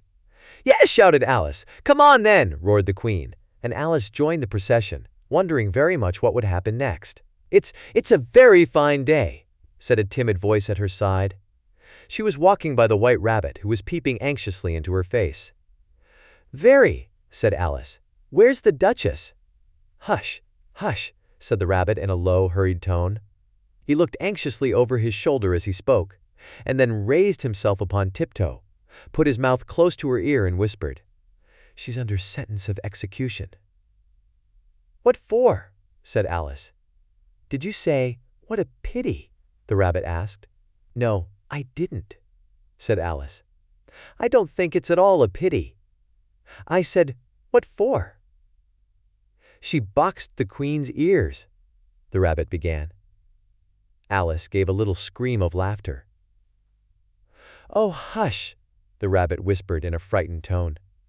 "The queen will hear you. You see, she came rather late, and the queen said, 'Get to your places,'" shouted the queen in a voice of thunder, and people began running about in all directions, tumbling up against each other. However, they got settled down in a minute or two, and the game began. Alice thought she had never seen such a curious croquet ground in her life. It was all ridges and furrows. The balls were live hedgehogs, the mallets live flamingos, and the soldiers had to double themselves up and to stand on their hands and feet to make the arches. The chief difficulty Alice found at first was in managing her flamingo. She succeeded in getting its body tucked away comfortably under her arm, with its legs hanging down. However, just as she had got its neck nicely straightened out and was about to give the hedgehog a blow with its head, the flamingo would twist around and look up at her with a puzzled expression. This made Alice burst out laughing. Each time she managed to get the flamingo's head down and was ready to try again, the hedgehog would unroll itself and begin crawling away. To make things more frustrating, there was usually a ridge or furrow blocking the path to wherever she aimed to send the hedgehog. Furthermore, the doubled-up soldiers were constantly getting up and wandering off to different parts of the field. Alice soon realized that this was indeed a very difficult game. All the players played at once, without waiting for turns, constantly quarreling and fighting over the hedgehogs. Before long, the queen became furious, stamping about and shouting, "Off with his head," or "Off with her head," about once every minute. Alice began to feel very uneasy. She hadn't had any disputes with the queen yet, but she knew it could happen at any moment. "And then," she thought, "what would become of me? They're dreadfully fond of beheading people here. The great wonder is that there's anyone left alive." She looked around for a way to escape, wondering if she could leave without being seen. Then she noticed something odd in the air. It puzzled her at first, but after a minute or two she realized it was a grin. "It's the Cheshire Cat," she said to herself. "Now I shall have somebody to talk to." "How are you getting on?" said the cat, as soon as there was enough of its mouth for it to speak. Alice waited until the eyes appeared, then nodded. "It's no use speaking to it," she thought, "till its ears have come, or at least one of them." In another minute the whole head appeared. Alice then put down her flamingo and began explaining the game, feeling very glad to have someone to talk to. The cat seemed satisfied with the amount of itself that was visible, and no more of it appeared. "I don't think they play at all fairly," Alice began in rather a complaining tone, "and they all quarrel so dreadfully one can't hear oneself speak, and they don't seem to have any rules in particular. At least, if there are, nobody attends to them. And you've no idea how confusing it is, all the things being alive. For instance, there's the arch I've got to go through next, walking about at the other end of the ground. And I should have croqueted the queen's hedgehog just now, only it ran away when it saw mine coming." "How do you like the queen?" said the cat in a low voice. "Not at all," said Alice. "She's so extremely—" Just then she noticed that the queen was close behind her, listening, so she went on, "Likely to win, that it's hardly worthwhile finishing the game." The queen smiled and passed on. "Who are you talking to?" said the king, going up to Alice and looking at the cat's head with great curiosity. "It's a friend of mine, a Cheshire cat," said Alice. "Allow me to introduce it." "I don't like the look of it at all," said the king. "However, it may kiss my hand if it likes." "I'd rather not," the cat remarked. "Don't be impertinent," said the king, "and don't look at me like that." He got behind Alice as he spoke. "A cat may look at a king," said Alice. "I've read that in some book, but I don't remember where." "Well, it must be removed," said the king, very decidedly, and he called the queen, who was passing at the moment. "My dear, I wish you would have this cat removed." The queen had only one way of settling all difficulties, great or small. "Off with his head," she said without even looking round. "I'll fetch the executioner myself," said the king eagerly, and he hurried off. Alice thought she might as well go back and see how the game was going on, as she heard the queen's voice in the distance, screaming with passion. She had already heard her sentence 3 of the players to be executed for having missed their turns, and she did not like the look of things at all, as the game was in such confusion that she never knew whether it was her turn or not. So she went in search of her hedgehog.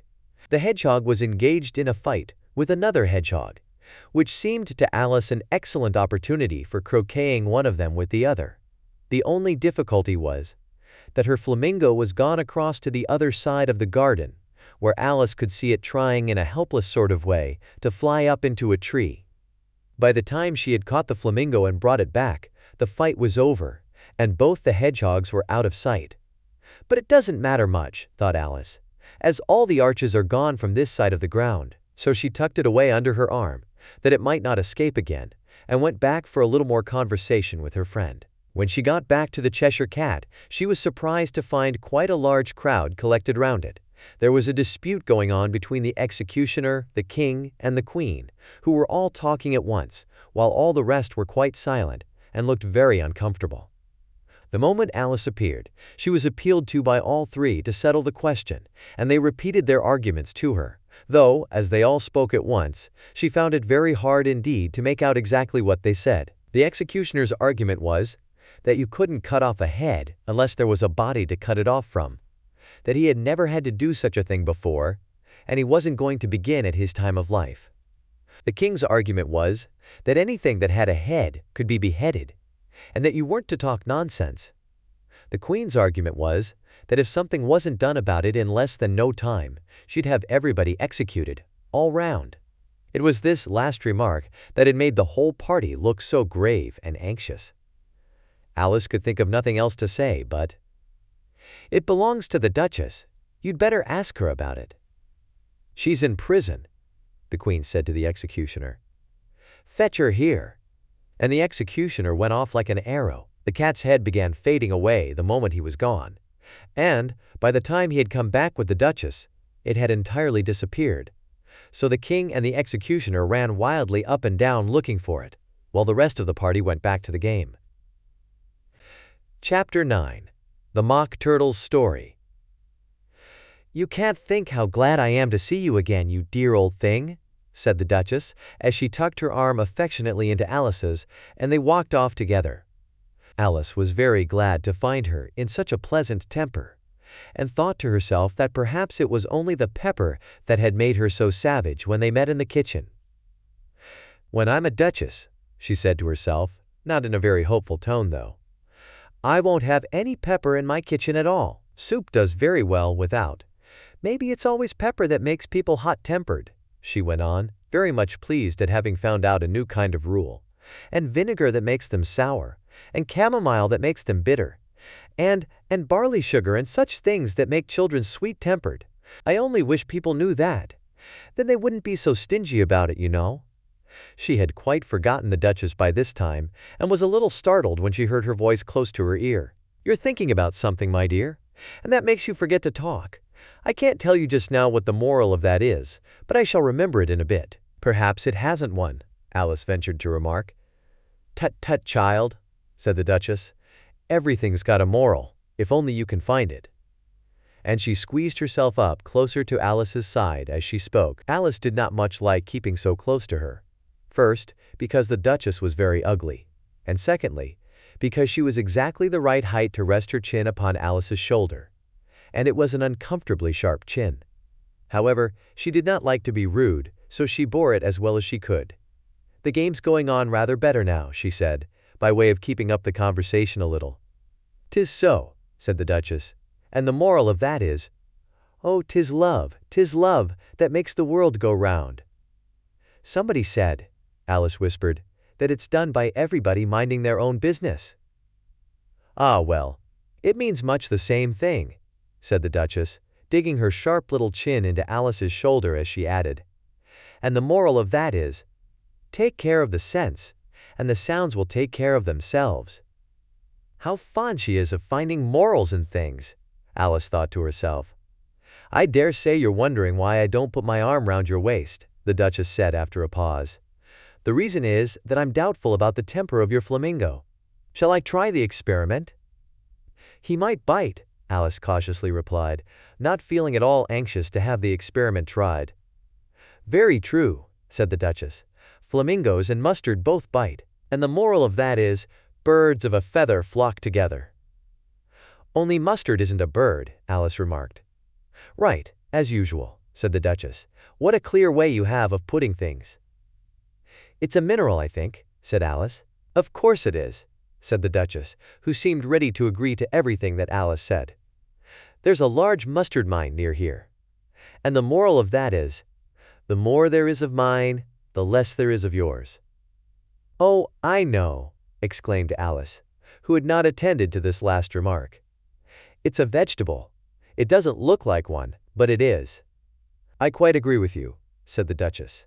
And the moral of that is, be what you would seem to be, or, if you'd like it, put more simply, never imagine yourself not to be otherwise than what it might appear to others, that what you were or might have been was not otherwise than what you had been would have appeared to them to be otherwise. I think I should understand that better, Alice said very politely, if I had it written down, but I can't quite follow it as you say it. That's nothing to what I could say if I chose, the Duchess replied, in a pleased tone.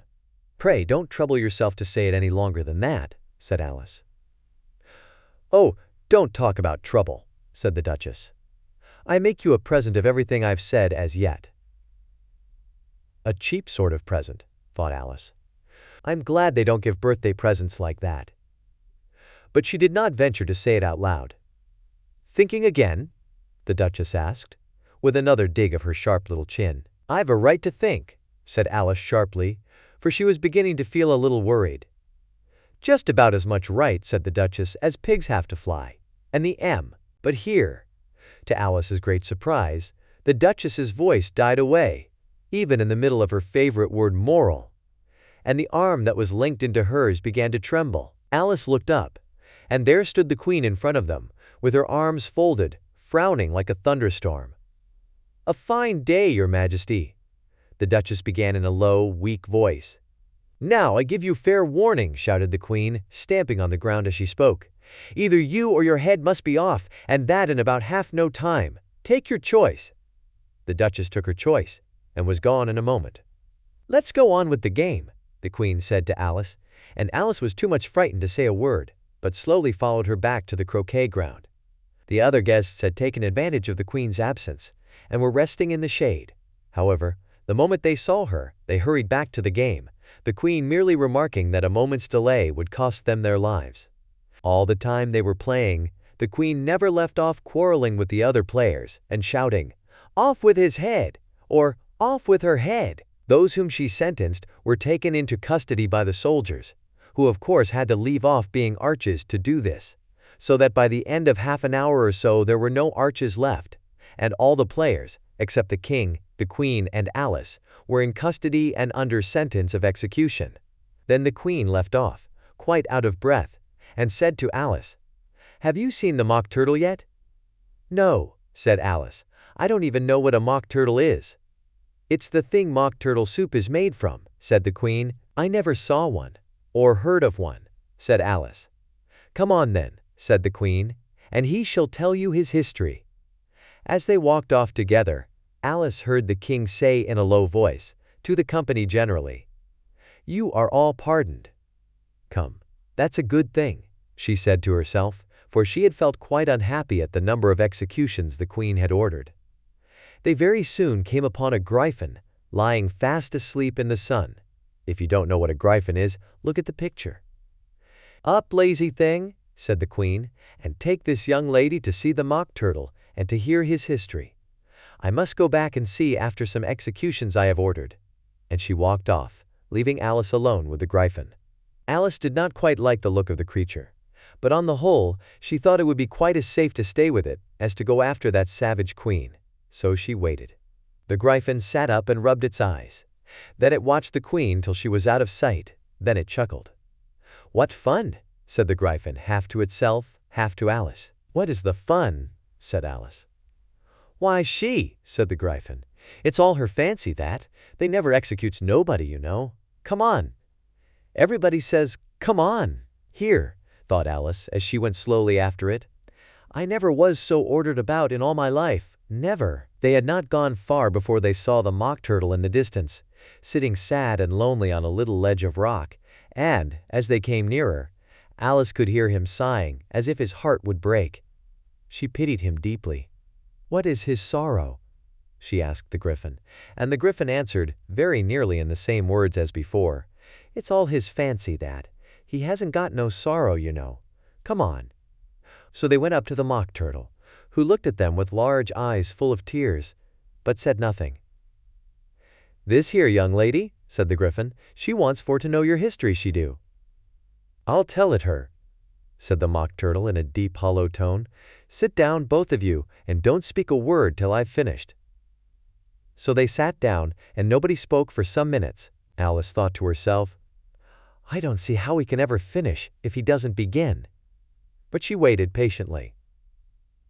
"Once," said the mock turtle at last, with a deep sigh, "I was a real turtle." These words were followed by a very long silence, broken only by an occasional exclamation of "H, J, C, K, R, R, H" from the griffin, and the constant heavy sobbing of the mock turtle. Alice was very nearly getting up and saying, "Thank you, sir, for your interesting story," but she could not help thinking there must be more to come, so she sat still and said nothing. "When we were little," the mock turtle went on at last, more calmly, though still sobbing a little now and then, "we went to school in the sea. The master was an old turtle. We used to call him Tortoise." "Why did you call him Tortoise, if he wasn't one?" Alice asked. "We called him Tortoise because he taught us," said the mock turtle angrily. "Really, you are very dull." "You ought to be ashamed of yourself for asking such a simple question," added the griffin. And then they both sat silent and looked at poor Alice, who felt ready to sink into the earth.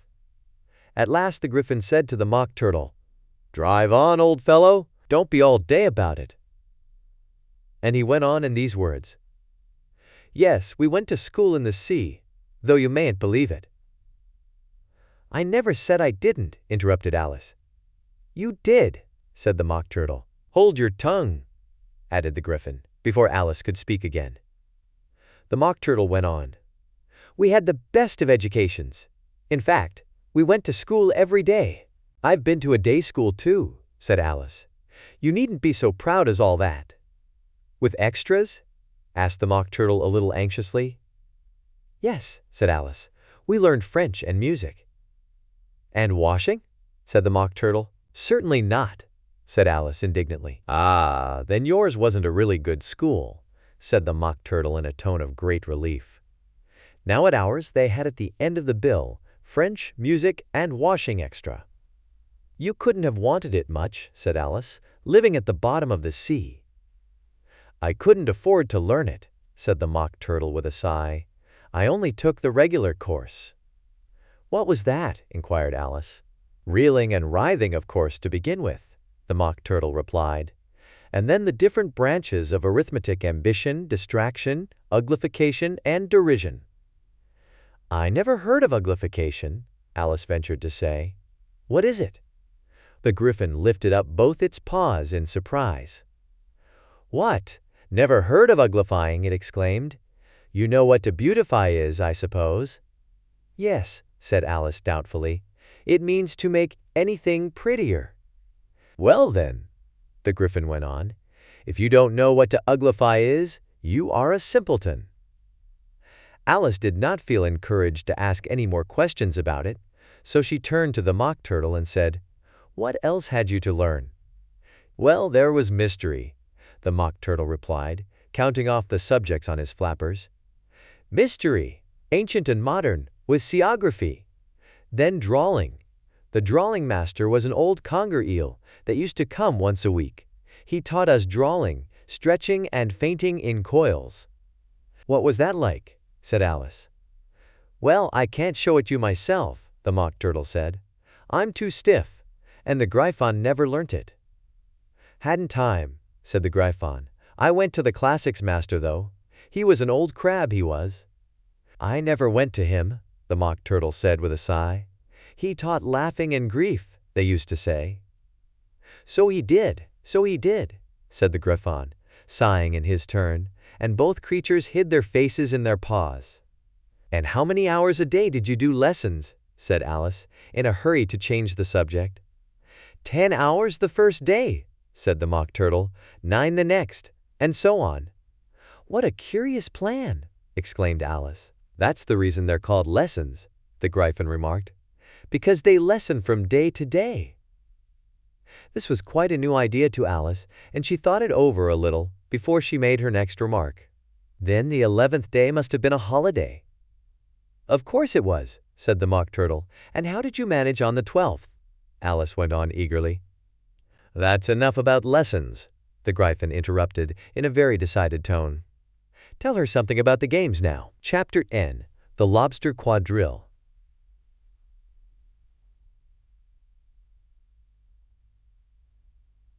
The Mock Turtle sighed deeply and drew the back of one flapper across his eyes. He looked at Alice and tried to speak, but for a minute or two sobs choked his voice. "Same as if he had a bone in his throat," said the Gryphon, and it set to work shaking him and punching him in the back. At last the Mock Turtle recovered his voice, and with tears running down his cheeks he went on again. "You may not have lived much under the sea." "I haven't," said Alice, "and perhaps you were never even introduced to a lobster." Alice began to say, "I once tasted," but checked herself hastily and said, "No, never."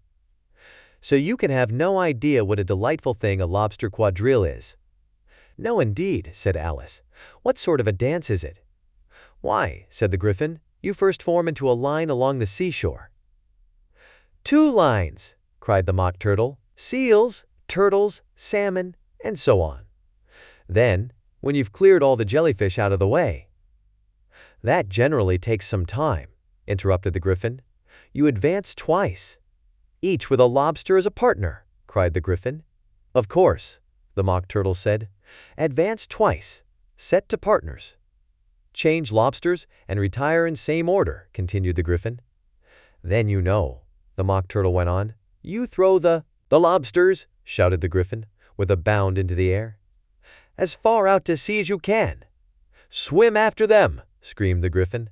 "Turn a somersault in the sea," cried the Mock Turtle, capering wildly about. "Change lobsters again," yelled the Gryphon at the top of its voice. "Back to land again, and that's all the first figure," said the Mock Turtle, suddenly dropping his voice. And the two creatures, who had been jumping about like mad things all this time, sat down again very sadly and quietly, and looked at Alice. "It must be a very pretty dance," said Alice timidly. Would you like to see a little of it?" said the Mock Turtle. "Very much indeed," said Alice.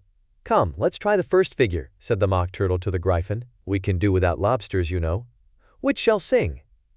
"Oh, you sing," said the Gryphon. "I've forgotten the words." So they began solemnly dancing round and round Alice, every now and then treading on her toes when they passed too close, and waving their forepaws to mark the time, while the Mock Turtle sang this, very slowly and sadly. "Will you walk a little faster?" said a whiting to a snail. "There's a porpoise close behind us, and he's treading on my tail. See how eagerly the lobsters and the turtles all advance? They are waiting on the shingle. Will you come and join the dance? Will you, won't you?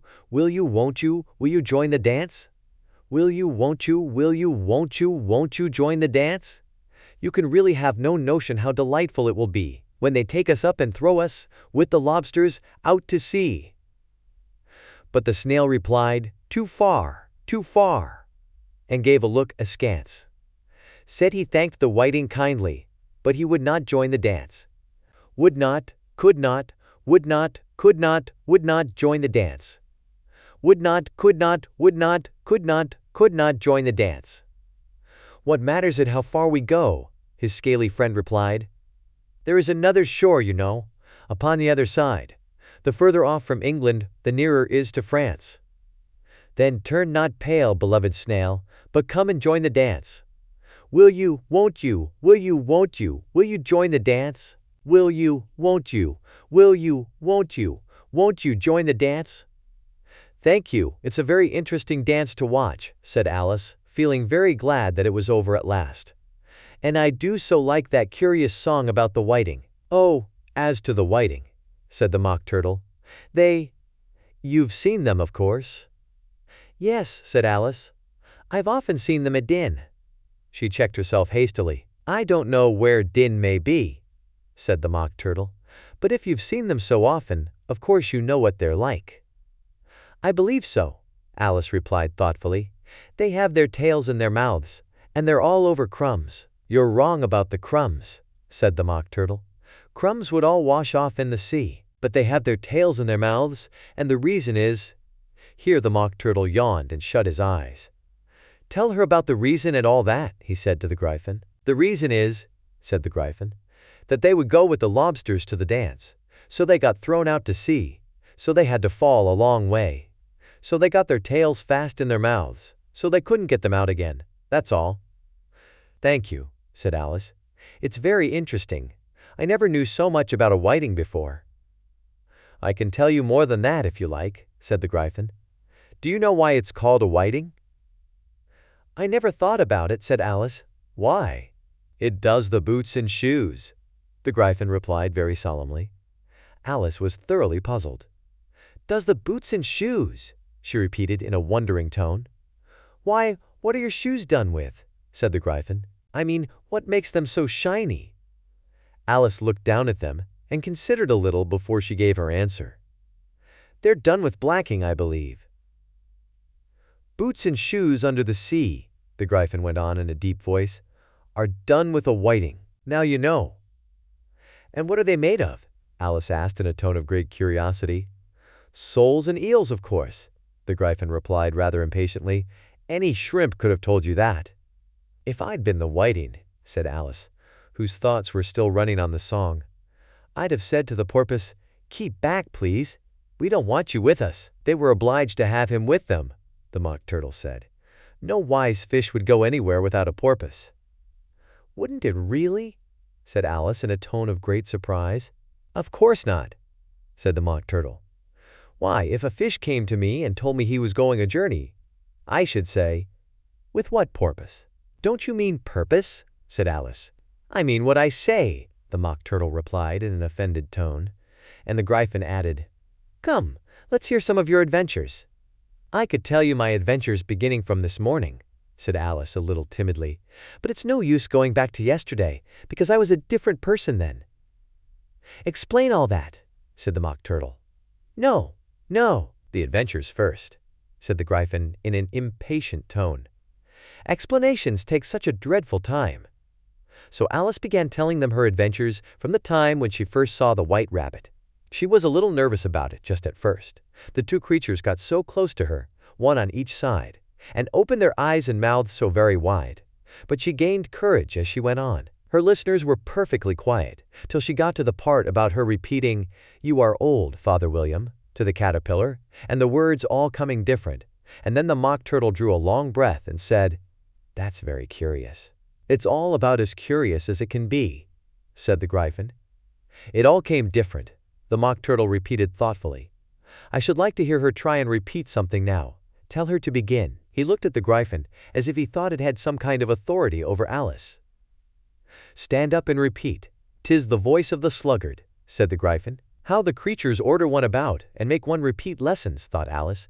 "I might as well be at school at once." However, she got up and began to repeat it, but her head was so full of the lobster quadrille that she hardly knew what she was saying, and the words came very queer indeed. "'Tis the voice of the lobster," I heard him declare. "You have baked me too brown. I must sugar my hair." As a duck with its eyelids, so he with his nose trims his belt and his buttons, and turns out his toes. Later editions continued as follows. "When the sands are all dry, he is gay as a lark, and will talk in contemptuous tones of the shark. But, when the tide rises, and sharks are around, Cephalus, his voice has a timid and tremulous sound." "That's different from what I used to say when I was a child," said the Gryphon. "Well, I never heard it before," said the Mock Turtle, "but it sounds uncommon nonsense." Alice said nothing. She had sat down with her face in her hands, wondering if anything would ever happen in a natural way again. "I should like to have it explained," said the Mock Turtle. "She can't explain it," said the Gryphon hastily. "Go on with the next verse." "But about his toes," the Mock Turtle persisted. "How could he turn them out with his nose, you know?" "It's the first position in dancing," Alice said, but was dreadfully puzzled by the whole thing, and longed to change the subject. "Go on with the next verse," the Gryphon repeated impatiently. "It begins, 'I passed by his garden.'" Alice did not dare to disobey, though she felt sure it would all come wrong, and she went on in a trembling voice. "I passed by his garden and marked, with one eye, how the owl and the panther were sharing a pie." Later editions continued as follows. "The panther took pie crust and gravy and meat, while the owl had the dish as its share of the treat. When the pie was all finished, the owl, as a boon, was kindly permitted to pocket the spoon, while the panther received knife and fork with a growl, and concluded the banquet." "What is the use of repeating all that stuff?" the Mock Turtle interrupted, "if you don't explain it as you go on? It's by far the most confusing thing I ever heard." "Yes, I think you'd better leave off," said the Gryphon, and Alice was only too glad to do so. "Shall we try another figure of the lobster quadrille?" the Gryphon went on. "Or would you like the Mock Turtle to sing you a song?" "Oh, a song, please, if the Mock Turtle would be so kind," Alice replied, so eagerly that the Gryphon said in a rather offended tone, "No accounting for tastes. Sing her turtle soup, will you, old fellow?" The Mock Turtle sighed deeply, and began, in a voice sometimes choked with sobs, to sing this. "Beautiful soup, so rich and green, waiting in a hot tureen. Who for such dainties would not stoop? Soup of the evening, beautiful soup. Soup of the evening, beautiful soup. Bo-ootiful soo-oop, bo-ootiful soo-oop. Soo-oop of the evening, beautiful, beautiful soup. Beautiful soup. Who cares for fish, game, or any other dish? Who would not give all else for 2 pennyworth only of beautiful soup? Pennyworth only of beautiful soup. Bo-ootiful soup, bo-ootiful soup. Soo-oop of the evening, beautiful beauty-ful soup." "Chorus again!" cried the Gryphon, and the Mock Turtle had just begun to repeat it, when a cry of, "The trial's beginning!"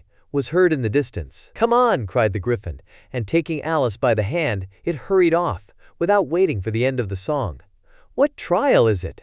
Alice panted as she ran, but the Gryphon only answered, "Come on!" and ran the faster, while more and more faintly carried on the breeze that followed them, the melancholy words, "Soo-oop of the evening, Beautiful, beautiful soup. Chapter 11. Who Stole the Tarts? The King and Queen of Hearts were seated on their throne when they arrived, with a great crowd assembled about them. All sorts of little birds and beasts, as well as the whole pack of cards. The knave was standing before them, in chains, with a soldier on each side to guard him. And near the king was the white rabbit, with a trumpet in one hand, and a scroll of parchment in the other. In the very middle of the court was a table, with a large dish of tarts upon it. They looked so good, that it made Alice quite hungry to look at them. I wish they'd get the trial done, she thought, and hand round the refreshments. But there seemed to be no chance of this, so she began looking at everything about her, to pass away the time. Alice had never been in a court of justice before, but she had read about them in books, and she was quite pleased to find that she knew the name of nearly everything there. "That's the judge," she said to herself, because of his great wig. The judge, by the way, was the king, and as he wore his crown over the wig, look at the frontispiece if you want to see how he did it, he did not look at all comfortable, and it was certainly not becoming. And that's the jury box, thought Alice, and those 12 creatures. She was obliged to say creatures, you see, because some of them were animals and some were birds. I suppose they are the jurors. She said this last word 2 or 3 times over to herself, being rather proud of it, for she thought, and rightly too, that very few little girls of her age knew the meaning of it at all. However, jurymen would have done just as well. The 12 jurors were all writing very busily on slates. "What are they doing?" Alice whispered to the Griffin. "They can't have anything to put down yet, before the trial's begun." "They're putting down their names," the Griffin whispered in reply, for fear they should forget them before the end of the trial. "Stupid things," Alice began in a loud, indignant voice, but she stopped hastily, for the white rabbit cried out, "Silence in the court!" And the king put on his spectacles and looked anxiously round to make out who was talking. Alice could see, as well as if she were looking over their shoulders, that all the jurors were writing down "stupid things" on their slates, and she could even make out that one of them didn't know how to spell stupid, and that he had to ask his neighbor to tell him. "A nice muddle their slates'll be in before the trial's over," thought Alice. One of the jurors had a pencil that squeaked. This, of course, Alice could not stand, and she went round the court and got behind him, and very soon found an opportunity of taking it away. She did it so quickly that the poor little juror, it was Bill, the lizard, could not make out at all what had become of it. So, after hunting all about for it, he was obliged to write with one finger for the rest of the day. And this was of very little use, as it left no mark on the slate. "Herald, read the accusation," said the king. On this the white rabbit blew 3 blasts on the trumpet, and then unrolled the parchment scroll and read as follows. "The Queen of Hearts, she made some tarts. All on a summer day, the Knave of Hearts, he stole those tarts, and took them quite away." "Consider your verdict," the king said to the jury. "Not yet, not yet," the rabbit hastily interrupted. "There's a great deal to come before that." "Call the first witness," said the king, and the white rabbit blew 3 blasts on the trumpet and called out, "First witness!" The first witness was the Hatter. He came in with a teacup in one hand and a piece of bread and butter in the other. "I beg pardon, Your Majesty," he began, "for bringing these in, but I hadn't quite finished my tea when I was sent for." "You ought to have finished," said the king. "When did you begin?" The Hatter looked at the March Hare, who had followed him into the court, arm in arm with the Dormouse. 14th of March, I think it was," he said. 15th, said the March Hare. 16th, added the Dormouse. "Write that down," the king said to the jury, and the jury eagerly wrote down all 3 dates on their slates, and then added them up, and reduced the answer to shillings and pence. "Take off your hat," the king said to the Hatter. "It isn't mine," said the Hatter. "Stolen!" the king exclaimed, turning to the jury, who instantly made a memorandum of the fact. "I keep them to sell," the Hatter added as an explanation. "I've none of my own. I'm a Hatter." Here the queen put on her spectacles and began staring at the Hatter, who turned pale and fidgeted. "Give your evidence," said the king, "and don't be nervous, or I'll have you executed on the spot." This did not seem to encourage the witness at all. He kept shifting from one foot to the other, looking uneasily at the queen, and in his confusion he bit a large piece out of his teacup instead of the bread and butter. Just at this moment, Alice felt a very curious sensation, which puzzled her a good deal, until she made out what it was. She was beginning to grow larger again, and she thought at first she would get up and leave the court. But on second thoughts, she decided to remain where she was, as long as there was room for her. "I wish you wouldn't squeeze so," said the Dormouse, who was sitting next to her. "I can hardly breathe." "I can't help it," said Alice very meekly. "I'm growing." "You've no right to grow here," said the Dormouse. "Don't talk nonsense," said Alice more boldly. "You know you're growing too." "Yes, but I grow at a reasonable pace," said the Dormouse, "not in that ridiculous fashion." And he got up very sulkily and crossed over to the other side of the court. All this time the Queen had never left off staring at the Hatter, and just as the Dormouse crossed the court, she said to one of the officers of the court, "Bring me the list of the singers in the last concert," on which the wretched Hatter trembled so that he shook both his shoes off. "Give your evidence," the King repeated angrily, "or I'll have you executed whether you're nervous or not." "I'm a poor man, Your Majesty," the Hatter began in a trembling voice. "And I hadn't begun my tea, not above a week or so. And what with the bread and butter getting so thin, and the twinkling of the tea—" "The twinkling of the what?" said the King. "It began with the tea," the Hatter replied. "Of course twinkling begins with a T," said the King sharply. "Do you take me for a dunce? Go on." "I'm a poor man," the Hatter went on, "and most things twinkled after that. Only the March Hare said—" "I didn't," the March Hare interrupted in a great hurry. "You did," said the Hatter. "I deny it," said the March Hare. "He denies it," said the King. "Leave out that part." "Well, at any rate, the Dormouse said—" the Hatter went on, looking anxiously round to see if he would deny it too. But the Dormouse denied nothing, being fast asleep. "After that," continued the Hatter, "I cut some more bread and butter." "But what did the Dormouse say?" one of the jury asked. "That I can't remember," said the Hatter. "You must remember," remarked the King, "or I'll have you executed." The miserable Hatter dropped his teacup and bread and butter, and went down on one knee. "I'm a poor man, Your Majesty," he began. "You're a very poor speaker," said the King. Here one of the guinea pigs cheered and was immediately suppressed by the officers of the court. As that is rather a hard word, I will just explain to you how it was done. They had a large canvas bag which tied up at the mouth with strings. Into this they slipped the guinea pig head first, and then sat upon it. "I'm glad I've seen that done," thought Alice. "I've so often read in the newspapers, at the end of trials, there was some attempts at applause, which was immediately suppressed by the officers of the court, and I never understood what it meant till now." "If that's all you know about it, you may stand down," continued the King. "I can't go no lower," said the Hatter. "I'm on the floor as it is." "Then you may sit down," the King replied. Here the other guinea pig cheered, and was suppressed. "Come, that finished the guinea pigs," thought Alice. "Now we shall get on better." "I'd rather finish my tea," said the Hatter, with an anxious look at the Queen, who was reading the list of singers. "You may go," said the King, and the Hatter hurriedly left the court, without even waiting to put his shoes on.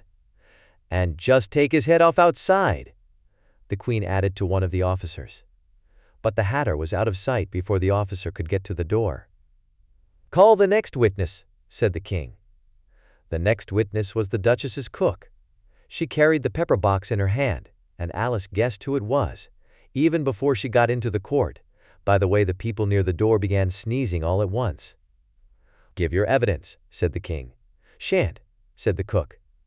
The King looked anxiously at the White Rabbit, who said in a low voice, "Your Majesty must cross-examine this witness." "Well, if I must, I must," the King said with a melancholy air. And, after folding his arms and frowning at the cook till his eyes were nearly out of sight, he said in a deep voice, "What are tarts made of?" "Pepper mostly," said the cook. "Treacle," said a sleepy voice behind her. "Collar that Dormouse!" the Queen shrieked out. "Behead that Dormouse! Turn that Dormouse out of court! Suppress him! Pinch him! Off with his whiskers!" For some minutes, the whole court was in confusion, getting the dormouse turned out, and by the time they had settled down again, the cook had disappeared. "Never mind," said the king, with an air of great relief. "Call the next witness." And he added in an undertone to the queen, "Really, my dear, you must cross-examine the next witness. It quite makes my forehead ache." Alice watched the White Rabbit as he fumbled over the list, feeling very curious to see what the next witness would be like. "For they haven't got much evidence yet," she said to herself. Imagine her surprise when the White Rabbit read out, at the top of his shrill little voice, the name Alice. Chapter 12. Alice's Evidence. "Here!" cried Alice, quite forgetting in the flurry of the moment how large she had grown in the last few minutes. And she jumped up in such a hurry that she tipped over the jury box with the edge of her skirt, upsetting all the jurymen onto the heads of the crowd below. And there they lay, sprawling about, reminding her very much of a globe of goldfish she had accidentally upset the week before. "Oh, I beg your pardon," she exclaimed in a tone of great dismay, and began picking them up again as quickly as she could, for the accident of the goldfish kept running in her head, and she had a vague sort of idea that they must be collected at once and put back into the jury box, or they would die. "The trial cannot proceed," said the king in a very grave voice, "until all the jurymen are back in their proper places. All," he repeated with great emphasis, looking hard at Alice as he said so. Alice looked at the jury box and saw that, in her haste, she had put the lizard in head downwards, and the poor little thing was waving its tail about in a melancholy way, being quite unable to move. She soon got it out again and put it right. "Not that it signifies much," she said to herself. "I should think it would be quite as much use in the trial one way up as the other." As soon as the jury had a little recovered from the shock of being upset, and their slates and pencils had been found and handed back to them, they set to work very diligently to write out a history of the accident, all except the lizard, who seemed too much overcome to do anything but sit with its mouth open, gazing up into the roof of the court. "What do you know about this business?" the king said to Alice. "Nothing," said Alice. "Nothing whatever," persisted the king. "Nothing whatever," said Alice. "That's very important," the king said, turning to the jury.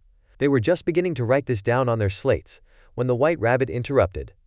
"Unimportant, your majesty means, of course," he said in a very respectful tone, but frowning and making faces at him as he spoke. "Unimportant, of course I meant," the king hastily said, and went on to himself in an undertone. "Important, unimportant, unimportant, important," as if he were trying which word sounded best. Some of the jury wrote it down important, and some unimportant. Alice could see this, as she was near enough to look over their slates. "But it doesn't matter a bit," she thought to herself. At this moment the king, who had been for some time busily writing in his notebook, cackled out, "Silence!" and read out from his book, "Rule 42. All persons more than a mile high to leave the court." Everybody looked at Alice. "I'm not a mile high," said Alice. "You are," said the king. "Nearly 2 miles high," added the queen. "Well, I shan't go at any rate," said Alice. "Besides, that's not a regular rule. You invented it just now." "It's the oldest rule in the book," said the king. "Then it ought to be number 1, said Alice. The king turned pale and shut his notebook hastily. "Consider your verdict," he said to the jury, in a low, trembling voice. "There's more evidence to come yet, please your majesty," said the White Rabbit, jumping up in a great hurry. "This paper has just been picked up." "What's in it?" said the queen. "I haven't opened it yet," said the White Rabbit, "but it seems to be a letter written by the prisoner to somebody." "It must have been that," said the king, "unless it was written to nobody, which isn't usual, you know." "Who is it directed to?" said one of the jurymen. "It isn't directed at all," said the White Rabbit. "In fact, there's nothing written on the outside." He unfolded the paper as he spoke and added, "It isn't a letter after all, it's a set of verses." "Are they in the prisoner's handwriting?" asked another of the jurymen. "No, they're not," said the White Rabbit, "and that's the queerest thing about it." The jury all looked puzzled. "He must have imitated somebody else's hand," said the king. The jury all brightened up again. "Please your majesty," said the knave, "I didn't write it, and they can't prove I did. There's no name signed at the end." "If you didn't sign it," said the king, "that only makes the matter worse. You must have meant some mischief, or else you'd have signed your name like an honest man." There was a general clapping of hands at this. It was the first really clever thing the king had said that day. "That proves his guilt," said the queen. "It proves nothing of the sort," said Alice. "Why, you don't even know what they're about." "Read them," said the king. The White Rabbit put on his spectacles. "Where shall I begin, please your majesty?" he asked. "Begin at the beginning," the king said gravely, "and go on till you come to the end. Then stop." These were the verses the White Rabbit read. "They told me you had been to her, and mentioned me to him. She gave me a good character, but said I could not swim. He sent them word I had not gone. We know it to be true. If she should push the matter on, what would become of you? I gave her 1, they gave him 2. You gave us 3 or more. They all returned from him to you, though they were mine before. If I or she should chance to be present, involved in this affair, he trusts to you to set them free, exactly as we were. My notion was that you had been, before she had this fit, an obstacle that came between him and ourselves, and it. Don't let him know she liked them best, for this must ever be a secret, kept from all the rest, between yourself and me." "That's the most important piece of evidence we've heard yet," said the king, rubbing his hands. "So now let the jury." "If any one of them can explain it," said Alice. She had grown so large in the last few minutes that she wasn't a bit afraid of interrupting him. "I'll give him 6 pence. I don't believe there's an atom of meaning in it." The jury all wrote down on their slates, "She doesn't believe there's an atom of meaning in it."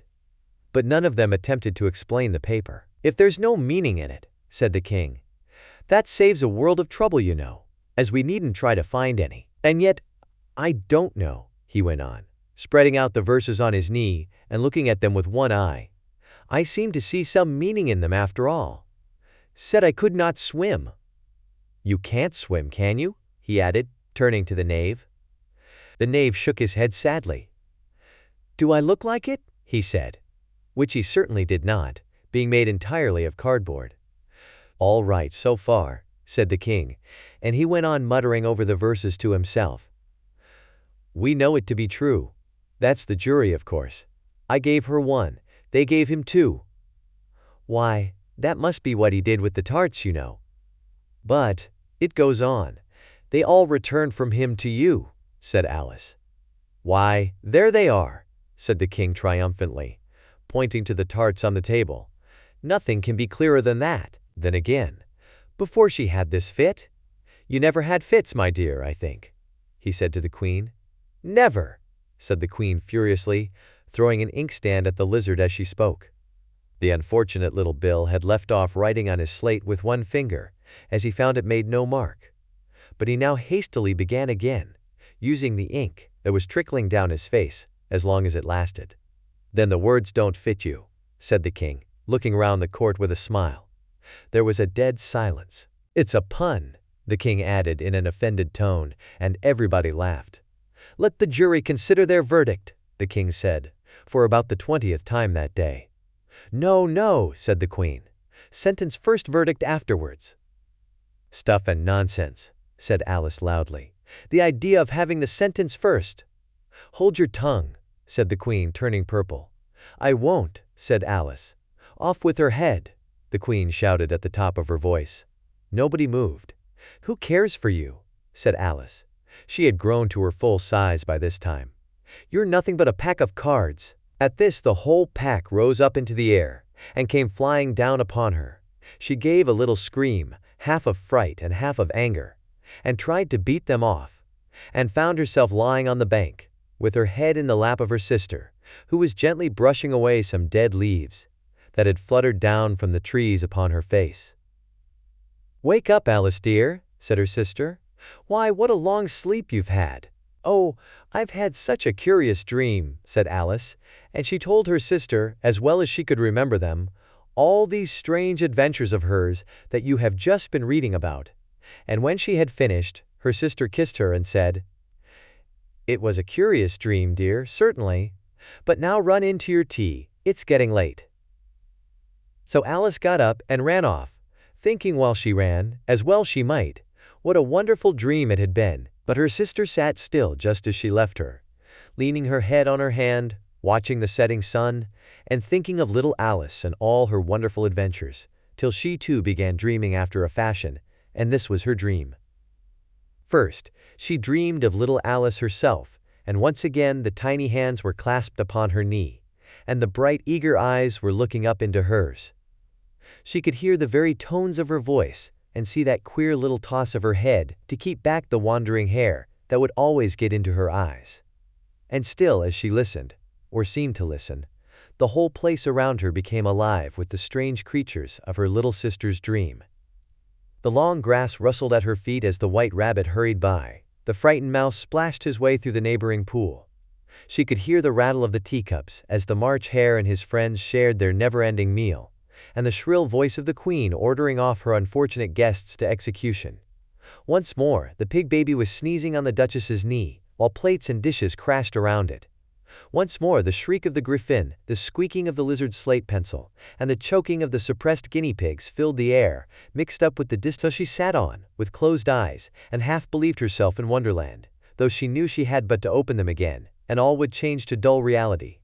The grass would be only rustling in the wind, and the pool rippling to the waving of the reeds. The rattling teacups would change to tinkling sheep bells, and the Queen's shrill cries to the voice of the shepherd boy, and the sneeze of the baby, the shriek of the griffin, and all the other queer noises would change, she knew, to the confused clamor of the busy farmyard, while the lowing of the cattle in the distance would take the place of the mock turtle's heavy. Lastly, she pictured to herself how this same little sister of hers would, in the aftertime, be herself a grown woman, and how she would keep, through all her riper years, the simple and loving heart of her childhood, and how she would gather about her other little children, and make their eyes bright and eager with many a strange tale, perhaps even with the dream of Wonderland of long ago, and how she would feel with all their simple sorrows, and find a pleasure in all their simple joys, remembering her own child life, and the happy summer days.